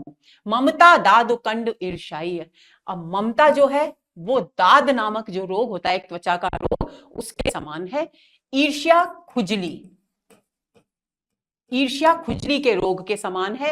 हर्ष विषाद जो है वो गांठ के रोग के समान है। पर सुख देख जरन सोई छई, और जो दूसरों के सुख को देखकर जलता है वो क्षय रोग यानी टीबी, क्षय रोग, तपैतिक रोग का शिकार है।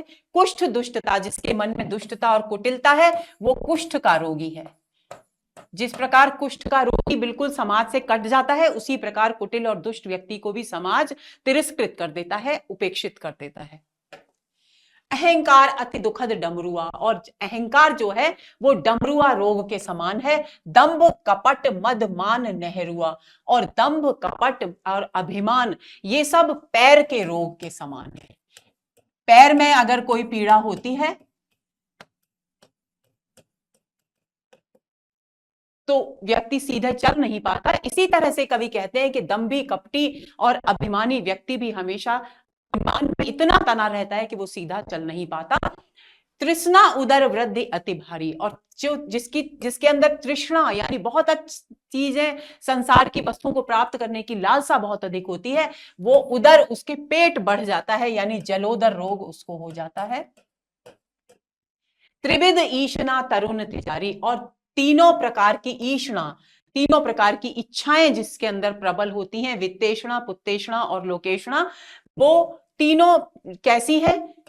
हर तीसरे दिन आने वाले बुखार के समान, तीसरे दिन आने वाला ज्वर के समान है। जुग विधि ज्वर मत्सर अविवेका, और दो और प्रकार के बुखार हैं, वो कौन से हैं? मत्सर यानी ईर्ष्या, और अविवेक यानी असंतुलित बुद्धि। कहे लागे कहो कुरोग अनेका, आगे काकभूषुंडी जी कहते हैं कि इस प्रकार के मानस रोग बहुत हैं, कुरोग बहुत हैं, इनका मैं कहां तक वर्णन करूं। एक व्याधि बस नर मरई, और इनमें से एक ही व्याधि के वशीभूत होकर मनुष्य प्राण त्याग देता है। असाध्य बहु व्याधि, और ये सारी की सारी इतनी सारी जो रोग हैं वो तो असाध्य रोग हैं। पीड़ा ही संतत जीव कहूं सो के में लहे समाधि, और जो जीव संतत यानी निरंतर इन रोगों से उत्पन्न पीड़ा को सहता है, वो भला समाधि के आनंद को कैसे प्राप्त करे, यानी आत्मा, उसकी आत्मा परमात्मा का साक्षात्कार कैसे करे, परमात्मा के सुख को कैसे पाए, अर्थात नहीं प्राप्त कर सकते। नैम धर्म आचार तप ज्ञान यज्ञ जप दान, भेषज पुण्य कोटिन नहीं रोग जाहे हरि जान। हे हरि के यान यानी गरुड़ जी, यहाँ बहुत सारे नियम हैं, धर्म है, आचरण है, तप है, ज्ञान है, यज्ञ है, जप है, दान है, ये सब भेषज यानी दवाइयां हैं, औषधियां हैं, और भी करोड़ों औषधियां हैं, लेकिन ये रोग ऐसे हैं कि फिर इन औषधियों के बाद भी ये रोग नहीं जाते।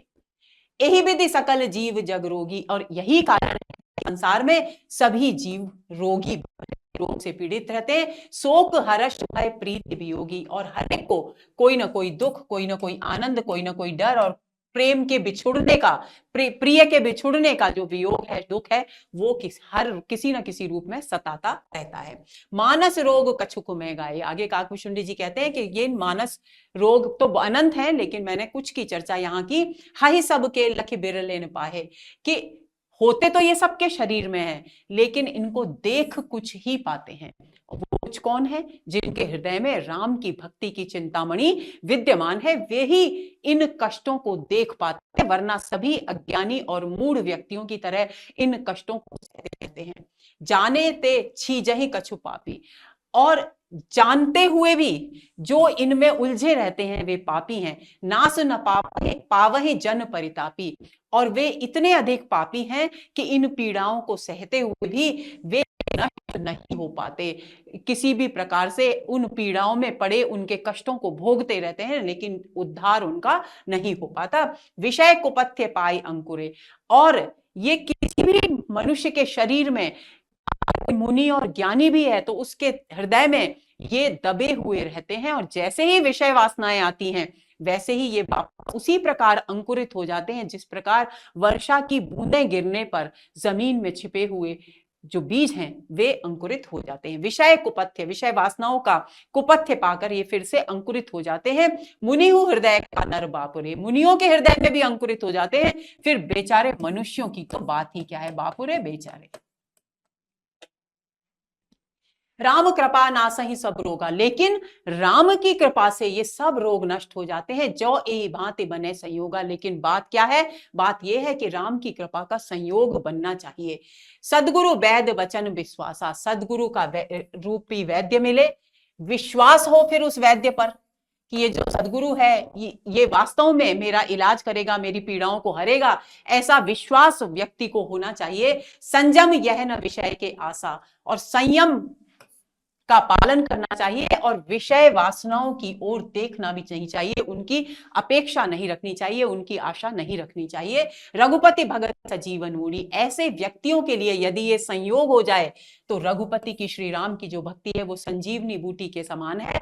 अनुपान श्रद्धा मति पूरी, और श्रद्धा से युक्त बुद्धि के लिए ये अनुपान है। अनुपान होता है दोस्तों, जब हम कोई दवाई लेते हैं तो हमको डॉक्टर कहता है दूध के साथ लीजिए या पानी के साथ लीजिए, तो दूध या पानी के साथ जो लिया जाता है, आयुर्वेदिक दवाइयां कई बार शहद के साथ भी ली जाती है, उनको अनुपान कहा जाता है, यानी दवाइयां के साथ ली जा रही है वो अनुपान है। यहाँ पर रघुपति भक्ति जो है वो तो संजीवनी बूटी है, और इसके साथ अनुपान क्या है, श्रद्धा, जो बुद्धि है वो अनुपान है। यही विधि भले ही, यहां भी सांग रूपक है, यही विधि भले ही सो रोग नसाही, इस प्रकार से भले ही ये रोग नष्ट हो जाए, ना ही तो जतन कोट नहीं आई, नहीं तो करोड़ों प्रयत्न करने पर भी ये रोग नष्ट नहीं होते। जानिए तब मन बिरुज गोसाई, और तुलसीदास जी कहते हैं कि किसी भी व्यक्ति को अपने मन को बिरुज यानी रोग रहित, निरोग तभी मानना चाहिए जब उर बल विराग अधिकारी, जब उसके हृदय में बल यानी ऊर्जा और वैराग्य का भाव प्रबल रूप में विद्यमान हो। सुमति क्षुदा बाढ़ई नित नई, विषय आस दुर्बलता गई, और जैसे ही जो सुबुद्धि होती है उसके हृदय में बढ़ती जाती है, तब विषय वासनाएं दुर्बल होने लगती हैं। विमल ज्ञान जल जब सोन्हाई, और जब कोई भी जीवात्मा निर्मल ज्ञान के जल में स्नान करता है, अवगाहन करता है, तब रह राम भगति उरछाई, तब उसके हृदय में राम भक्ति व्याप्त हो जाती है। शिव अज सुख सनकादि नारद, जे मुनि ब्रह्म विचार विशारद, सब कर मत खगनायक एहा, करी राम पद पंकज नेहा। आगे काकभूषुंडी जी कहते हैं कि भगवान शिव, अज यानी ब्रह्मा जी, शुकदेव और सनकादि ऋषि, नारद, जितने भी मुनि हैं, उन्होंने ब्रह्म है, उन्होंने ब्रह्म के विषय में यही विचार, विस्तृत विचार व्यक्त किए हैं। सबका एक ही मत है ये पक्षीराज, वो ये है कि राम के चरण कमलों से प्रेम रखो, स्नेह करो, यानी राम की भक्ति को अपने हृदय में स्थान दो। श्रुति पुराण सब ग्रंथ कहाई, और श्रुतियों में और वेदों में, सभी ग्रंथों में भी कहा गया है, रघुपति भगत बिना सुख नाई, कि श्री राम के भक्ति भाव के बिना सुख नहीं मिल सकता। कमठ पीठ जामहि बरुबारा, अब उदाहरण दिए जा रहे हैं, उदाहरण माला अलंकार यहां से शुरू हो रहा है कि कछुआ, कमठ कछुआ, कछुए की पीठ पर बाल जमाए जा सकते हैं, उगाए जा सकते हैं। बंध्या का पुत्र किसी का वध कर सकता है, बंध्या के पुत्र होता नहीं, यानी इतने असंभव काम हो सकते हैं। फूला ही नभ बरु बेद फूला, आकाश में फूल खिल सकते हैं। जीव लह सुख हरि प्रतिकूला, लेकिन हरि के यानी भगवान श्री राम के प्रतिकूल होने पर जीवात्मा सुख प्राप्त नहीं कर सकता। तृषा जाए बरु मृग जल पाना, मृग तृष्णा का जो जल होता है, मृग मरीचिका जो होती है, जिसमें छूटा पानी दिखाई देता है, उससे प्यास बुझ सकती है, यानी इतना असंभव काम हो सकता है। बरु जामहि सस शीस विशाना, और शश यानी खरगोश, खरगोश के सिर पर विषाण यानी सींग उग सकते हैं। अंधकार बरु रवि नशावे, अंधेरा सूर्य को नष्ट कर सकता है, जो कि असंभव है। राम विमुख न जीव सुख पावे, लेकिन राम से विमुख व्यक्ति कभी भी सुख प्राप्त नहीं कर सकता। हिमते अनल प्रगट बरु हुई, बर्फ से अग्नि प्रकट हो सकती है, विमुख राम सुख पाव न कोई, लेकिन राम से विमुख रहकर उनकी भक्ति को अपने हृदय में न रखकर कोई व्यक्ति सुख प्राप्त नहीं कर सकता। बारी मथे ग्रत होए, जल को मथने से घी मिल सकता है, मिट्टी को से तेल निकल सकता है, बिनु हरि भजन न भव तरिए, यह सिद्धांत अपेल। काकभूषुंडी जी कहते हैं कि हे गरुड़ जी, लेकिन बिना हरि की भक्ति के इस संसार सागर से पार नहीं उतरा जा सकता, ये अपेल यानी ये दृढ़ सिद्धांत है।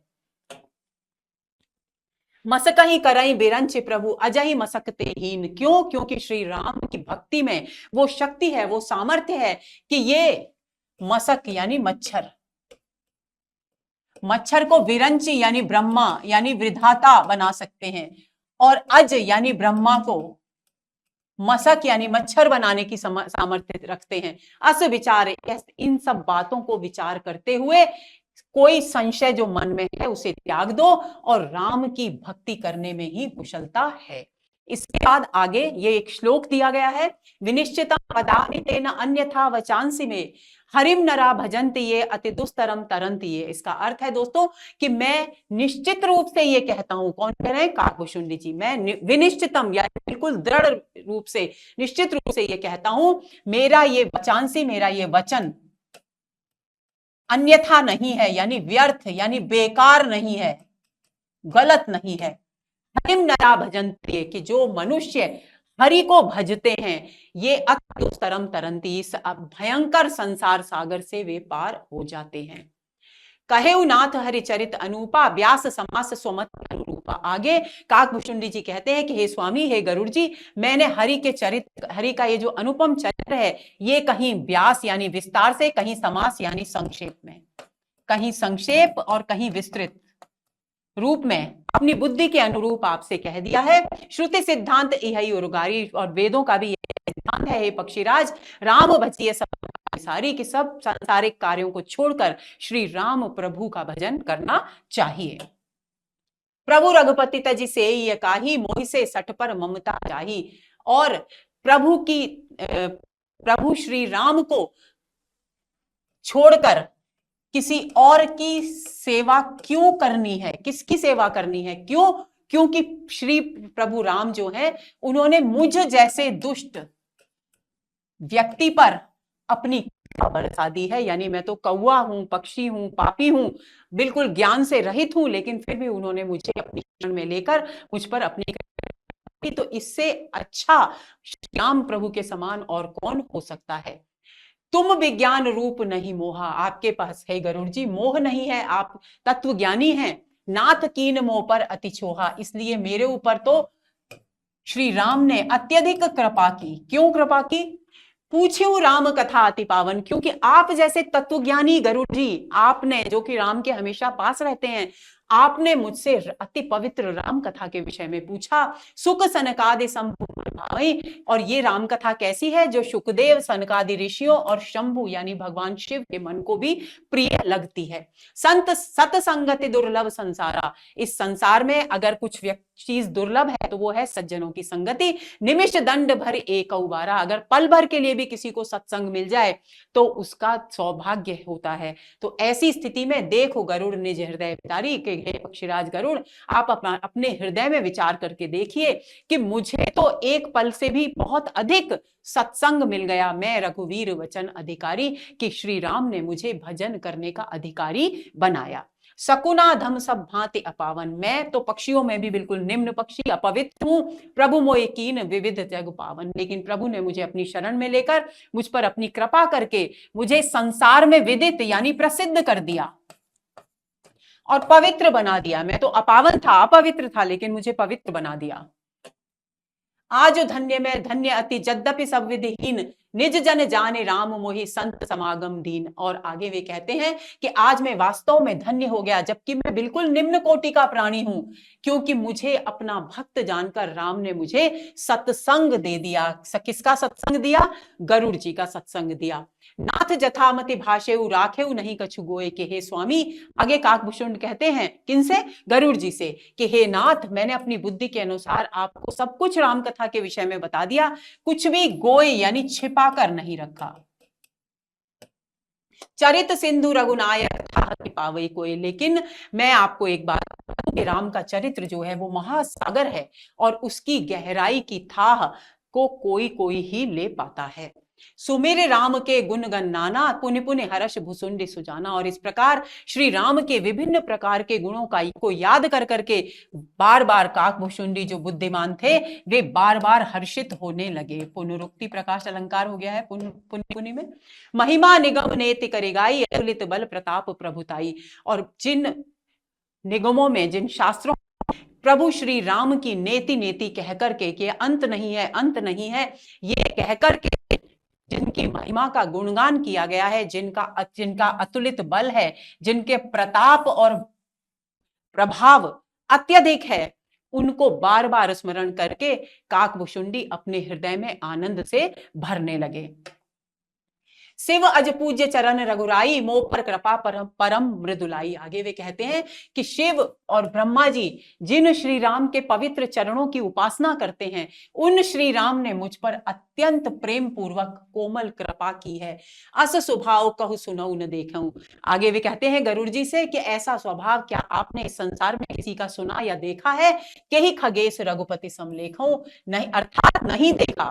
तो हे खगेश, हे पक्षीराज गरुड़, मुझे बताइए कि मैं रघुपति के समान इस संसार में किसको देखूं। अर्थात भाव क्या है? भाव यह है कि रघुपति के समान यहां संसार में कोई भी नहीं है। साधक सिद्ध विमुक्त उदासी, कवि कोविद कृतज्ञ सन्यासी, जोगी सूर सुतापस ज्ञानी, धर्म निरत पंडित विज्ञानी, तरहि न बिनु से मम स्वामी, राम नमामि नमामि नमामि। आगे वे कहते हैं कि कोई कितनी भी साधक हो, सिद्ध हो, विमुक्त यानी विरक्त व्यक्ति हो, वैराग्य धारण कर चुका हो, कवि हो, विद्वान हो, कृतज्ञ हो, सन्यासी हो, योगी हो, शूरवीर हो, अच्छा तपस्वी हो, ज्ञानी हो, धर्म में के मार्ग पर चलने वाला पंडित हो, तत्व ज्ञानी हो, इनमें से कोई भी हो, तरह ही न बिनु की से यानी सेवा किए बिना वो संसार सागर से पार नहीं उतर सकता, उसका उद्धार नहीं हो सकता। ये बात याद करके ही हे गरुड़ जी मैं राम का नमन करता हूं, नमन करता हूं, नमन करता हूं। शरण गए मोसे अगरासी, उनकी शरण में जाने के बाद मैं जो पाप का भंडार था, हो ही शुद्ध नमामि अविनाशी, मैं शुद्ध हो गया, इसलिए मैं उस अविनाशी श्री राम प्रभु को नमन करता हूं। जासु नाम भव भेषज हरन घोष त्रैशूल, सो कृपालु मोहितो पर सदा रहु अनुकूल। आगे वे कहते हैं कि जिनका नाम संसार के सभी कष्ट, दैहिक त्रैशूल यानी दैहिक, दैविक और भौतिक कष्ट, ये तीन प्रकार के जो कष्ट हैं, उनके लिए जिनका नाम ही केवल औषधि है,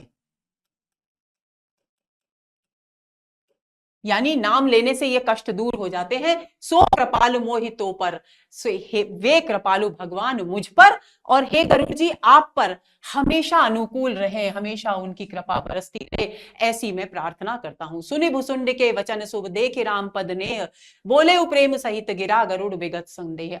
ये वचन सुनकर के, काकभुशुंड के ये सुंदर वचन सुनकर, जो कि राम के चरणों के प्रति से भरे हुए थे, शुभ और कल्याणकारी थे, श्री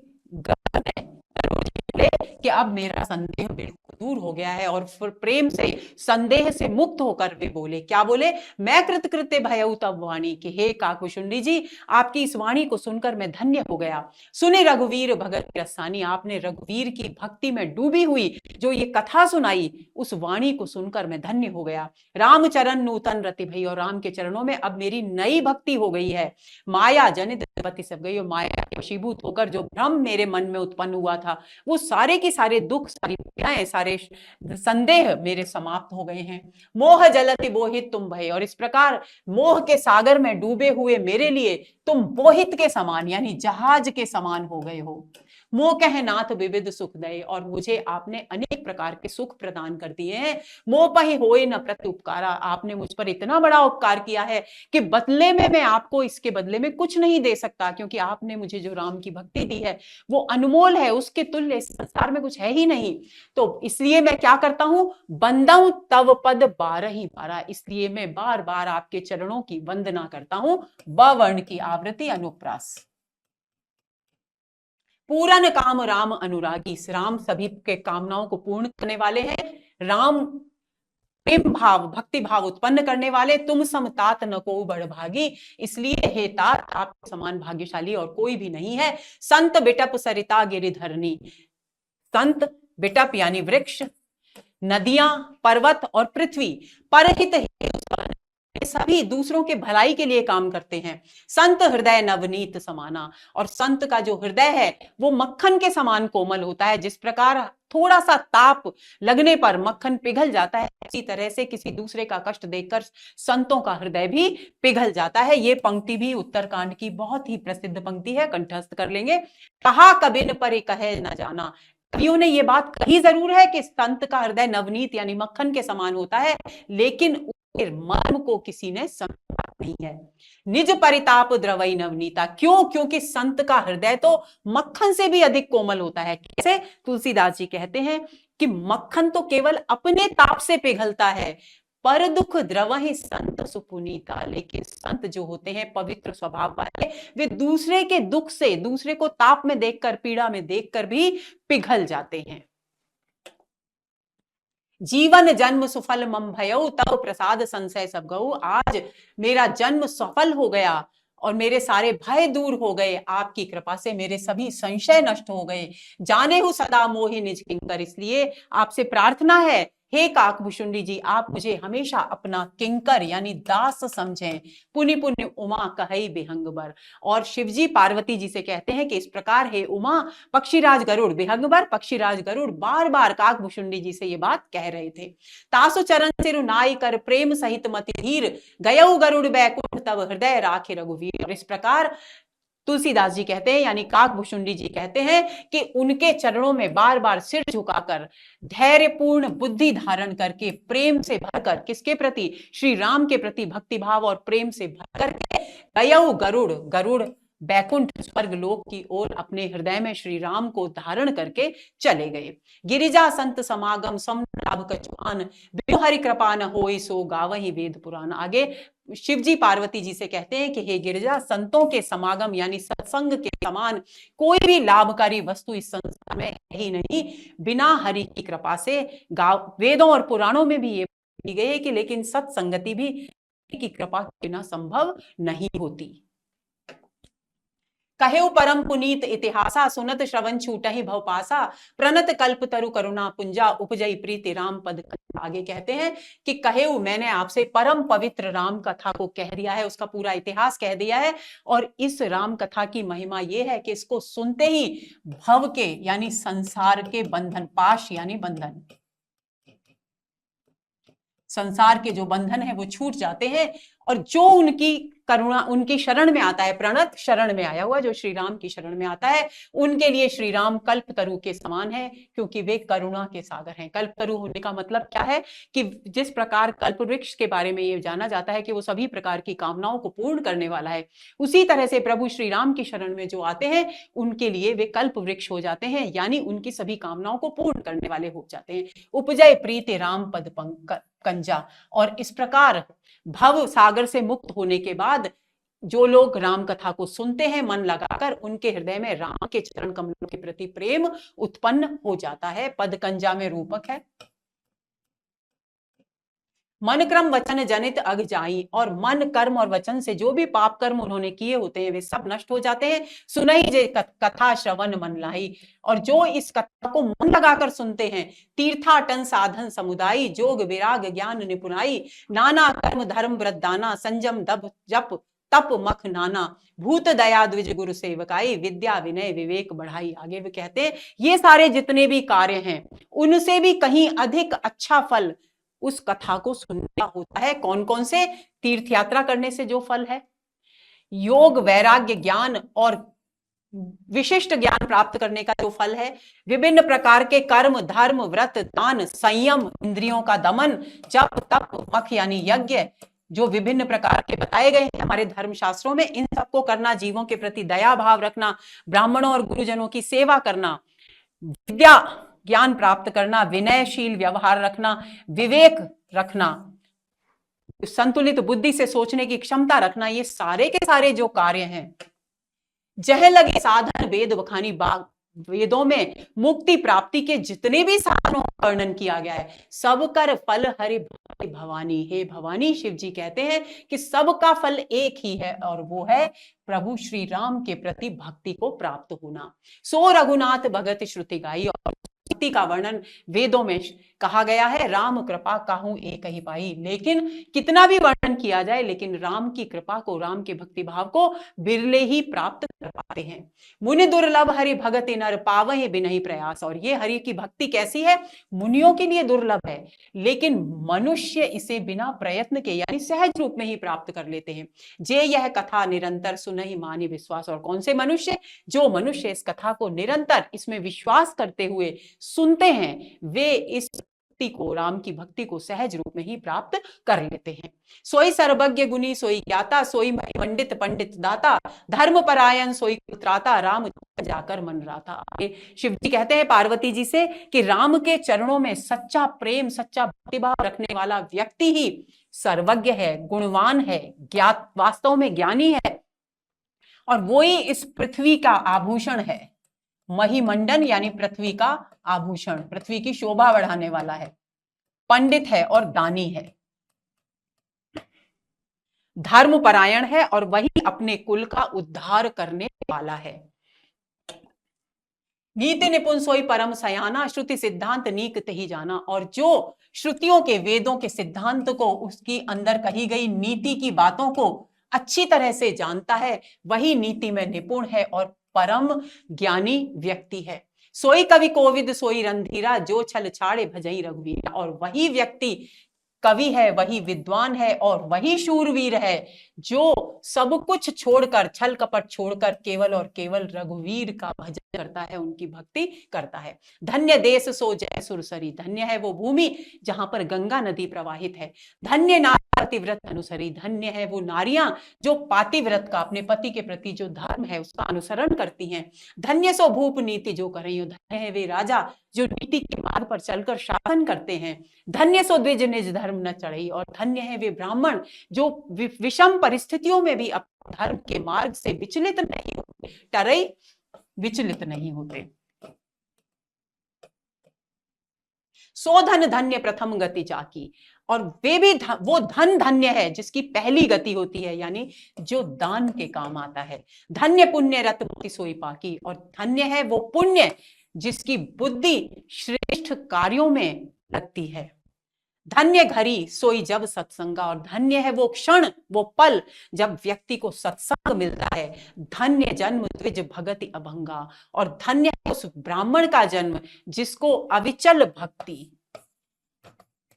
जिसे श्री राम की अविचल भक्ति प्राप्त होती है।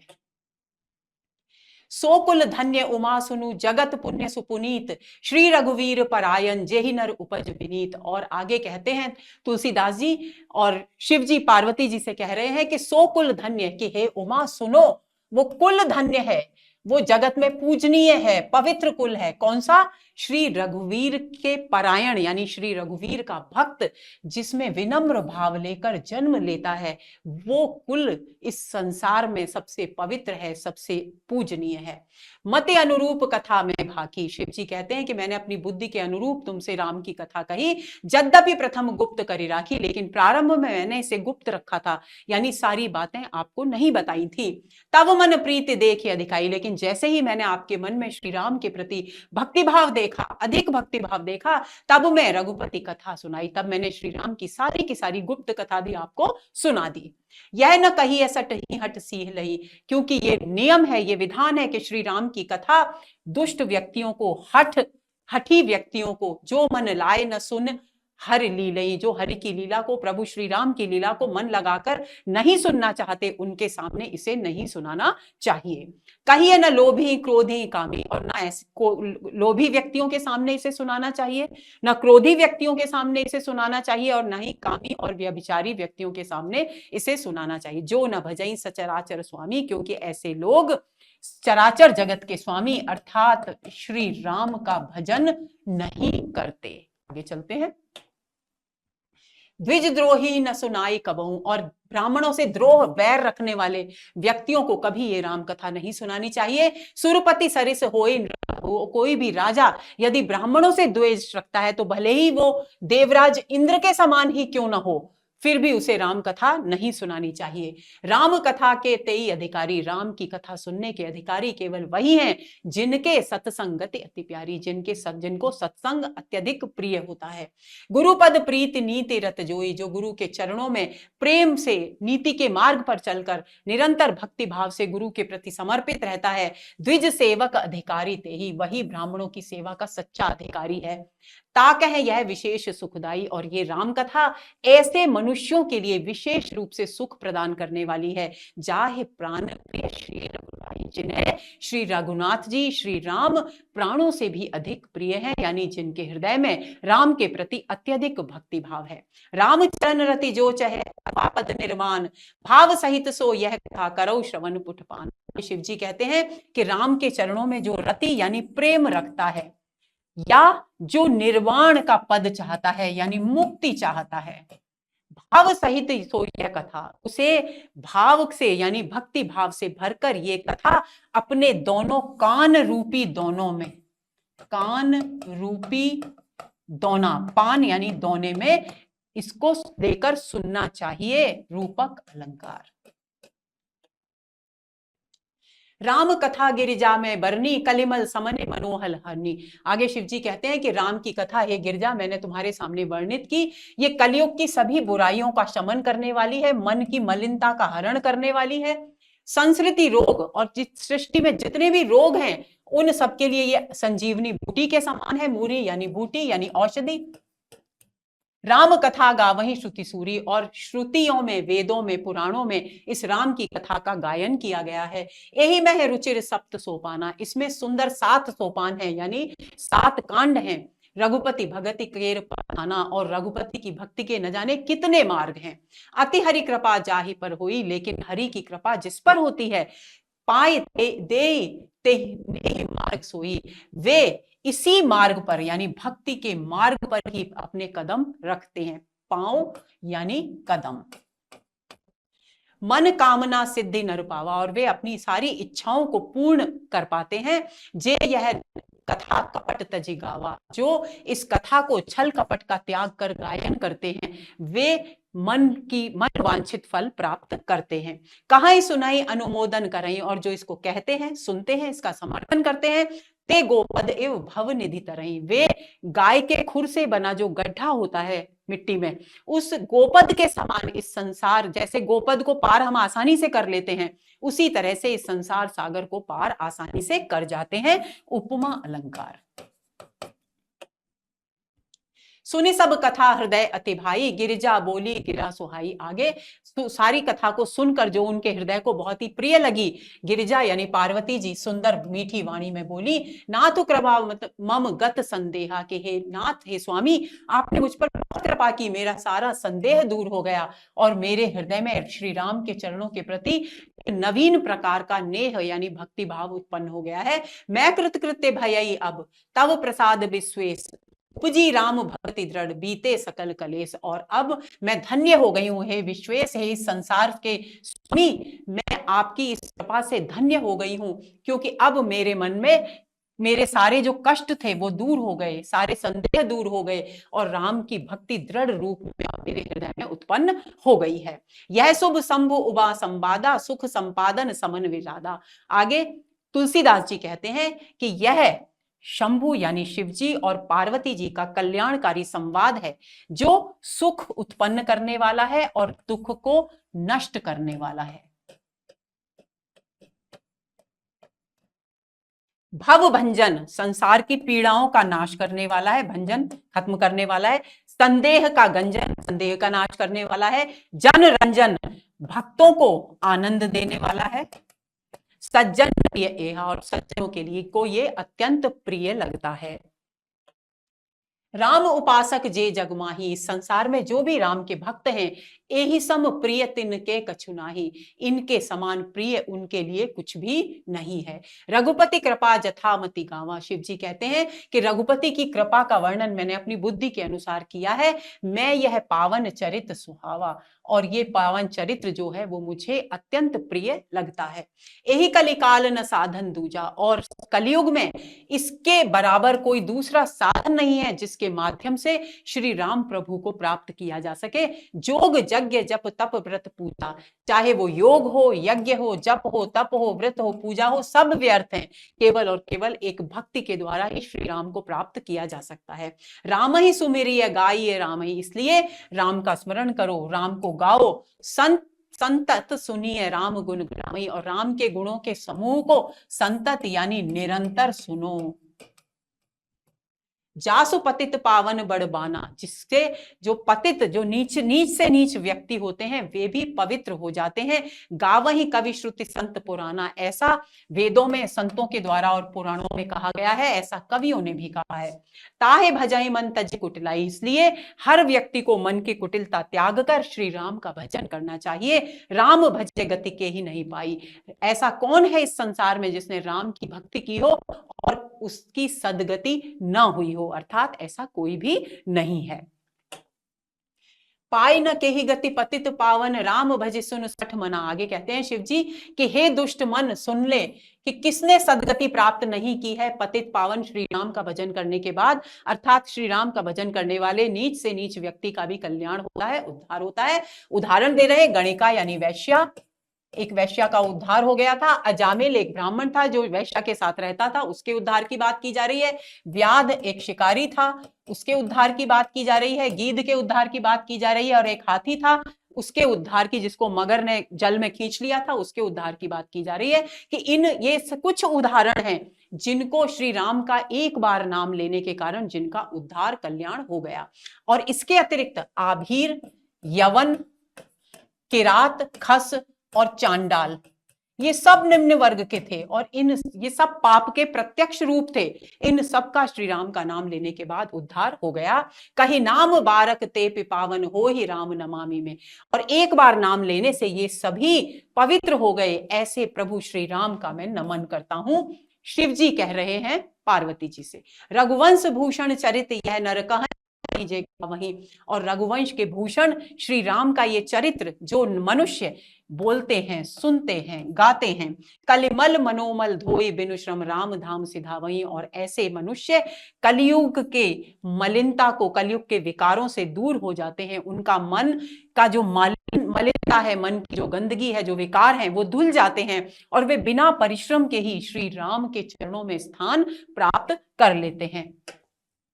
सतपंच चौपाई मनोहर जान जो नर उर्धरे। आगे कहते हैं कि इन इतनी सारी चौपाइयों में से, इतनी 7 कांडों वाली, 7 सोपानों वाले रामचरितमानस में से यदि कोई 5 या 7 चौपाइयों को भी अपनी जो उसे प्रिय लगे, उन चौपाइयों को भी जो मनुष्य अपने हृदय में धारण करता है, उनका ध्यान करता है, दारुण अविद्या पंच जनित विकार श्री रघुवर है, उस व्यक्ति के भयंकर अज्ञान से उत्पन्न जो विकार हैं उनका हरण श्री रघुवीर कर लेते हैं।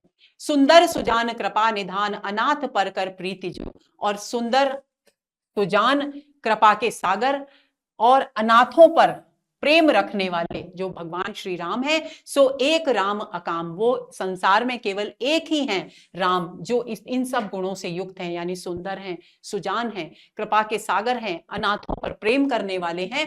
वो एक अकेले इस जगत में केवल और केवल श्री राम हैं जो निष्काम हैं, कामनाओं से रहित हैं, जो निर्वाण देने वाले हैं और उनके तुल्य कोई भी नहीं है। जाकी कृपा लवलेस ते मतिमंद तुलसीदास, जिसकी कृपा से निम्न बुद्धि वाला बुद्धिहीन तुलसीदास भी संसार सागर से पार उतर गया, ऐसे प्रभु केवल श्री राम है। पायो परम विश्राम राम समान प्रभु नाहि कहूं। इसलिए मैं कहता हूं, तुलसीदास जी कह रहे हैं, इसलिए मैं कहता हूं कि मैंने जो अपनी मानसिक संताप थे, मानसिक जो पीड़ाएं थी, उनसे शांति मैंने श्री राम के कृपा के फलस्वरूप ही प्राप्त की। इसलिए राम के समान इस संसार में कोई प्रभु, कोई ईश्वर नहीं है। मौसम दीन न दीन हित तुम समान रघुवीर, अस विचारे रघुवंश मनि हरहु विषम भव पीर। तुलसीदास जी कहते हैं कि हे प्रभु, मेरे समान इस संसार में दीन कोई नहीं है और आपके समान है श्री राम, दीनों का हित करने वाला कोई नहीं है। ये विचार करके रघुवंश के मणि यानी रघुवंश की शोभा बढ़ाने वाले हे प्रभु श्री राम, आप इस संसार की सारी मेरी पीड़ाओं का हरण करना। कामे ही नारी पियारी जिमि लोभी प्रिय जिमि धाम, तिमि रघुनाथ निरंतर प्रिय लागहु मोहि राम। आगे वे कहते हैं कि जिस प्रकार एक कामी व्यक्ति को नारी प्रिय होती है, एक लोभी व्यक्ति को दाम यानी धन प्रिय होता है, तिमि रघुनाथ, उसी प्रकार रघुनाथ आप उन्हें निरंतर प्रिय लगते रहें, ऐसी मैं आपसे प्रार्थना करता हूं। दोस्तों, ये हुआ हमारा आज का सत्र। उम्मीद करती हूं कि ये सत्र ये सारे के सारे 10 सत्र जो उत्तरकांड पर हमने किए, ये आपके लिए बहुत लाभदायक होंगे। आपके लिए रामचरितमानस के कथ्य को समझना यूं भी जरूरी है, क्योंकि एक साहित्य के विद्यार्थी को इस अनमोल कृति के कथ्य से परिचित होना ही चाहिए। यूं भी आधुनिक युग में, मैंने पहले भी कहा था, बहुत सारी काव्य और गद्य परक रचनाएं इनको आधार बनाकर लिखी जा रही हैं। इन कथाओं के प्रसंगों को उठाकर उनके द्वारा समसामयिक प्रसंगों को प्रस्तुत किया जा रहा है। तो उन प्रसंगों को, नई आधुनिक कृतियों को समझने के लिए भी इस मूल ज्ञान का होना जरूरी है। तो उम्मीद करती हूं कि परीक्षाओं की दृष्टि से ही नहीं, एक साहित्यिक दृष्टिकोण की रक्षा के लिए, उसके विकास के लिए भी आप इन सत्रों को बहुत ध्यान से, प्रेम पूर्वक सुनेंगे और इनके कथ्य को समझने की कोशिश करेंगे। अगले सत्र के इंतजार में रहिए। नमस्कार।